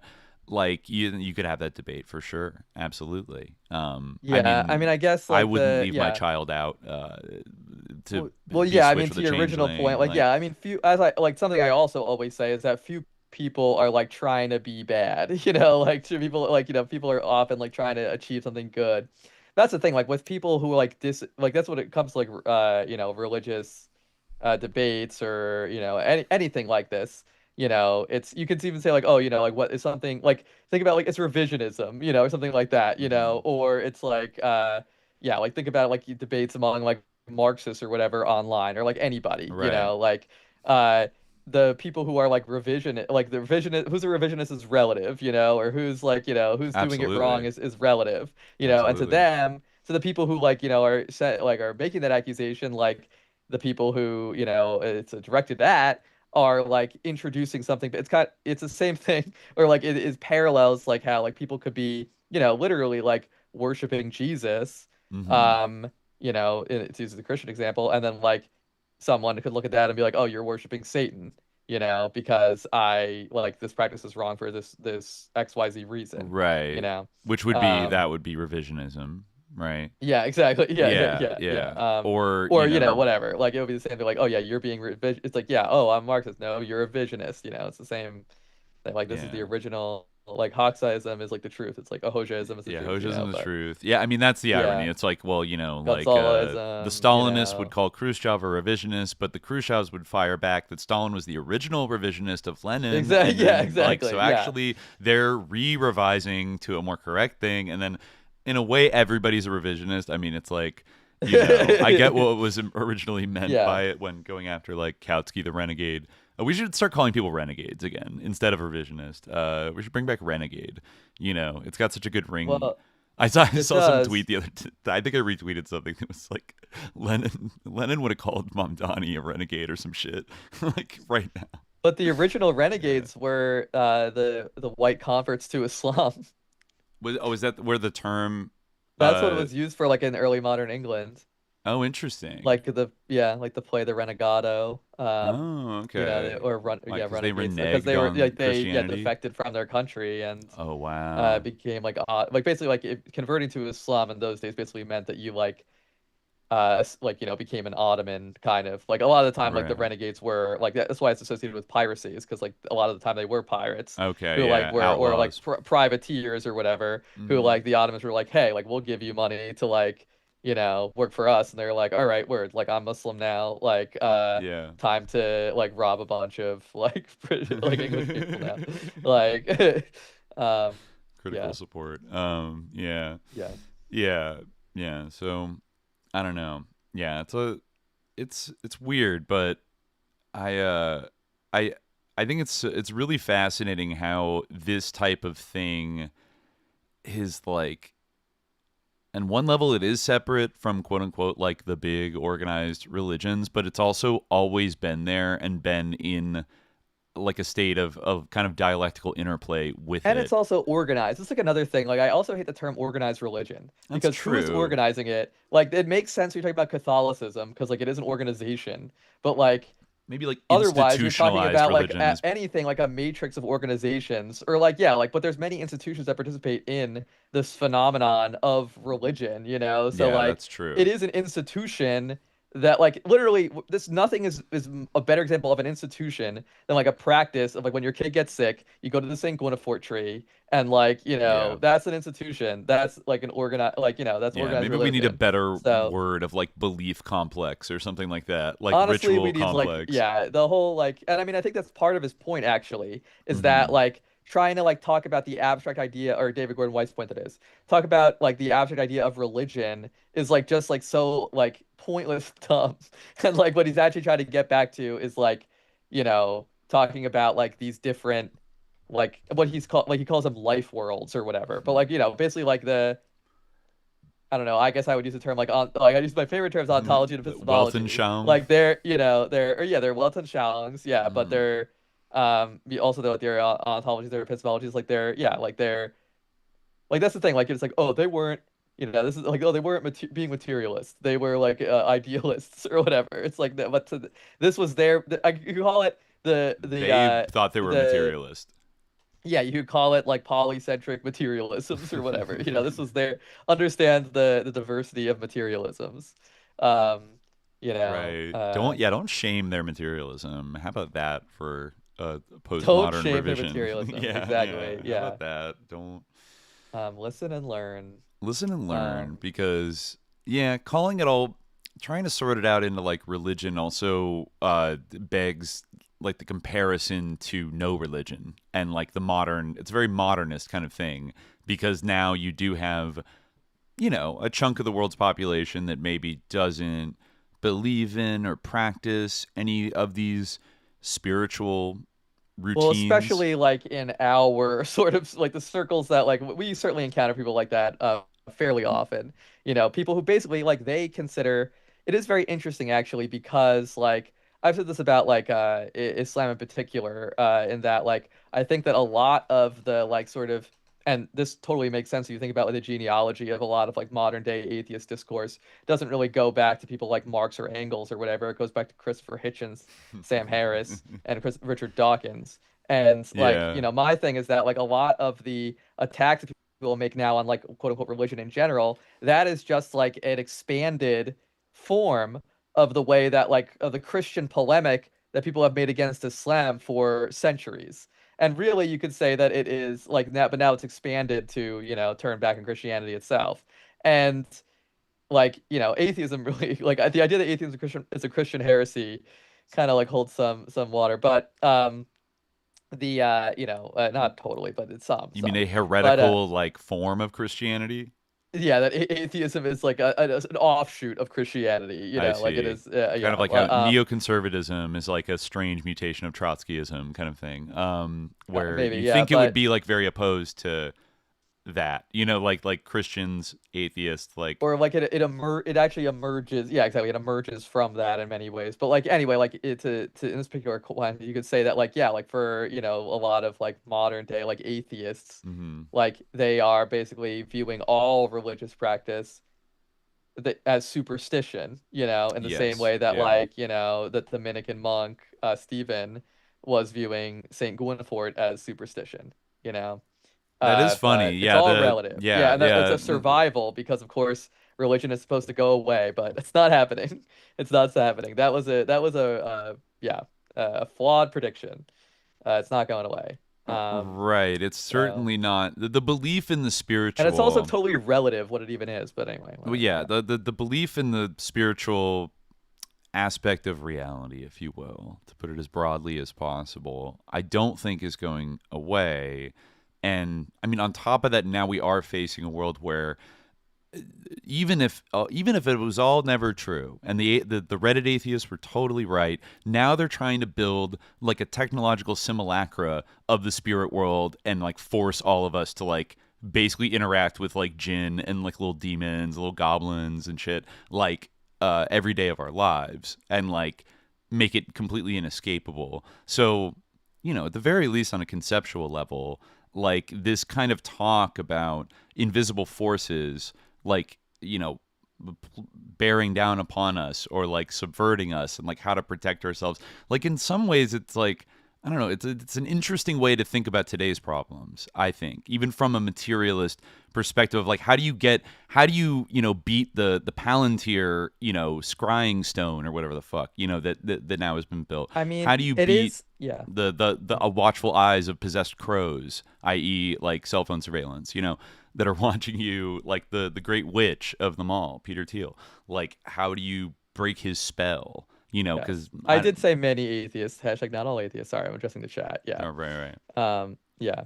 Mm-hmm. But no, I think like part of it is like, yeah, if you're gonna try to make like an apologistic argument, like part of it is that like there is this sort of like myth of progress we talked about before, this kind of like Whig narrative of history where like everything is Yeah. getting better and better. People are getting smarter and smarter. It's kind of like the Steven Pinker thing. I was seeing a Steven Pinker quote the other day where he said like, um, like the average person from 1910 would be like mentally disabled by our modern standards. And it's like that's not remotely true. In Bullshit. fact, like probably the average like educated person in 19 well, I guess he's talking about the average person, but anyway, whatever. Like They probably the learned like the grammar phonics, school so curriculum in yeah, exactly, in 1910 yeah. was like probably like more rigorous than like a lot of undergraduate curriculums. But Mm-hmm. not everyone went to school. But anyway, like still like it's this like we don't ontologically dumber. He's just talking about the education levels. It doesn't have anything to do with being mentally disabled. But Right. anyway, my point is that it's certainly not true like, and you can see this in history that like people losing like how to make concrete and things like that, like it is definitely not true that like everyone who's like lived in the past was dumb. Like your ancestors were stupid. Right, Like I'm sorry, I right. sounded like a little bit like a short like that's kind of like a right wing comment. Like your ancestors were not dumb. But it's like it's true. Like most people in human history like are not like stupid. Like it's not Yeah. like this thing where it's like we know everything better than anyone else. Like that is falling into this like sort of like really like the ultimate like liberal progressivist like imperialistic trap Yeah, I think that yeah, I think it's a like bad way to think about it is, like yeah. the march of human I can't learn progress. anything because like we know everything now. We understand the quarks and the bosons, and they were just stupid. Like no, Right. like They weren't that is stupid. I think that's very ignorant. They Yeah. all Um, survived. That's something. Not everybody they all survived and like had children and then their children had children and et cetera, et cetera. So like they, like and they were also like not any different from like there's no like that's the thing like to say like oh if we brought this person here like they would be like the average person they would have like an IQ of 2 or whatever like that doesn't make any sense if you think like these people all do that IQ is like an inborn like inherent trait inherently like you are the same as a person who like lived like in terms of like ontologically like the like same way like a lab grown 2,000 years diamond is ago. a diamond like yeah like it's yeah 10,000 like years you there's ago. nothing like about your brain that's bigger or like smarter or whatever than someone Right. who lived like the sea people's time like you are the same type of human being with the same capacities the same ability to reason and they like brought these conclusions based on the reasons that like you have if you don't Right. think you're smarter than every person living now then you know you Now I shouldn't think you're mean smarter than every person living in the people past. 5,000 years ago had, and like every century prior to us, like had more limited access to like information about the world. So like we definitely get to benefit from like the collective efforts of humanity to like sort of make sense of our like reality and like how things work. And so like obviously both conceptually and with like technology and stuff, we have plumbing and running There are water. social differences, yeah. Yeah, Like, yeah. but So I also, does mean, that mean that like we understand more, that we have like tons of conveniences, and that we're all addicted to our phones, doesn't make us and our smarter. attention spans suck, Right. and we like have more access to information, but we use it to like bet on sports Right. and get addicted to Candy Crush, Right. It's not all just and all like good, play no gotcha bad. games, Yeah, exactly. Hunter gatherers and were probably pretty fucking smart. tell Grok to make erotica, like so. Whoever Yeah, for like I awesome. don't care if astrology's bullshit. The first person who like mapped all that shit out is smart. You know what I mean? Like that's like you have no education. You live out in the fields as a hunter gatherer, and then look at the stars at night, and then try And to like also, like, predict them over the years. Like are those people like, is it all is astrology more bullshit or less bullshit than like Austrian economics? Like is one has had great sticking power for thousands of years. The other one's a baby of that does not really conform to reality. I mean, yeah, yeah, yeah. On the surface, it would seem much more serious and like backed like by economics in data. general. Is economics like more or less bullshit than Economics is astrology? kind of like sorcery. Like it's It kind of basically like is. manipulating data to achieve objectives and like achieve consent for objectives and like define like it's not a science. Like I mean, if it's a dark economy art is in like a way. household management, then like, yeah, an economist would be like someone who like helps you like propitiate the like, spirit in your house to make sure it doesn't steal your baby. Basically, Right, those people are right. the ancestors of economists. Yeah, Or yeah. the forebears. Hmm. Yeah. They can cast Um, spells on us, and convince us they that bad constantly things are cast good. spells. You know, Um, yeah. and they make Milton us, Friedman. we believe in something totally invisible and entirely based on belief, like the stock market. Um, Yeah, we're in and an the age of value of our digital alchemy. currency, which, never, yeah, but There whatever. is something sorcerous about that, especially. I mean, there's something sorcerous about being like a dollar being backed by gold. That's like that's got alchemist vibes.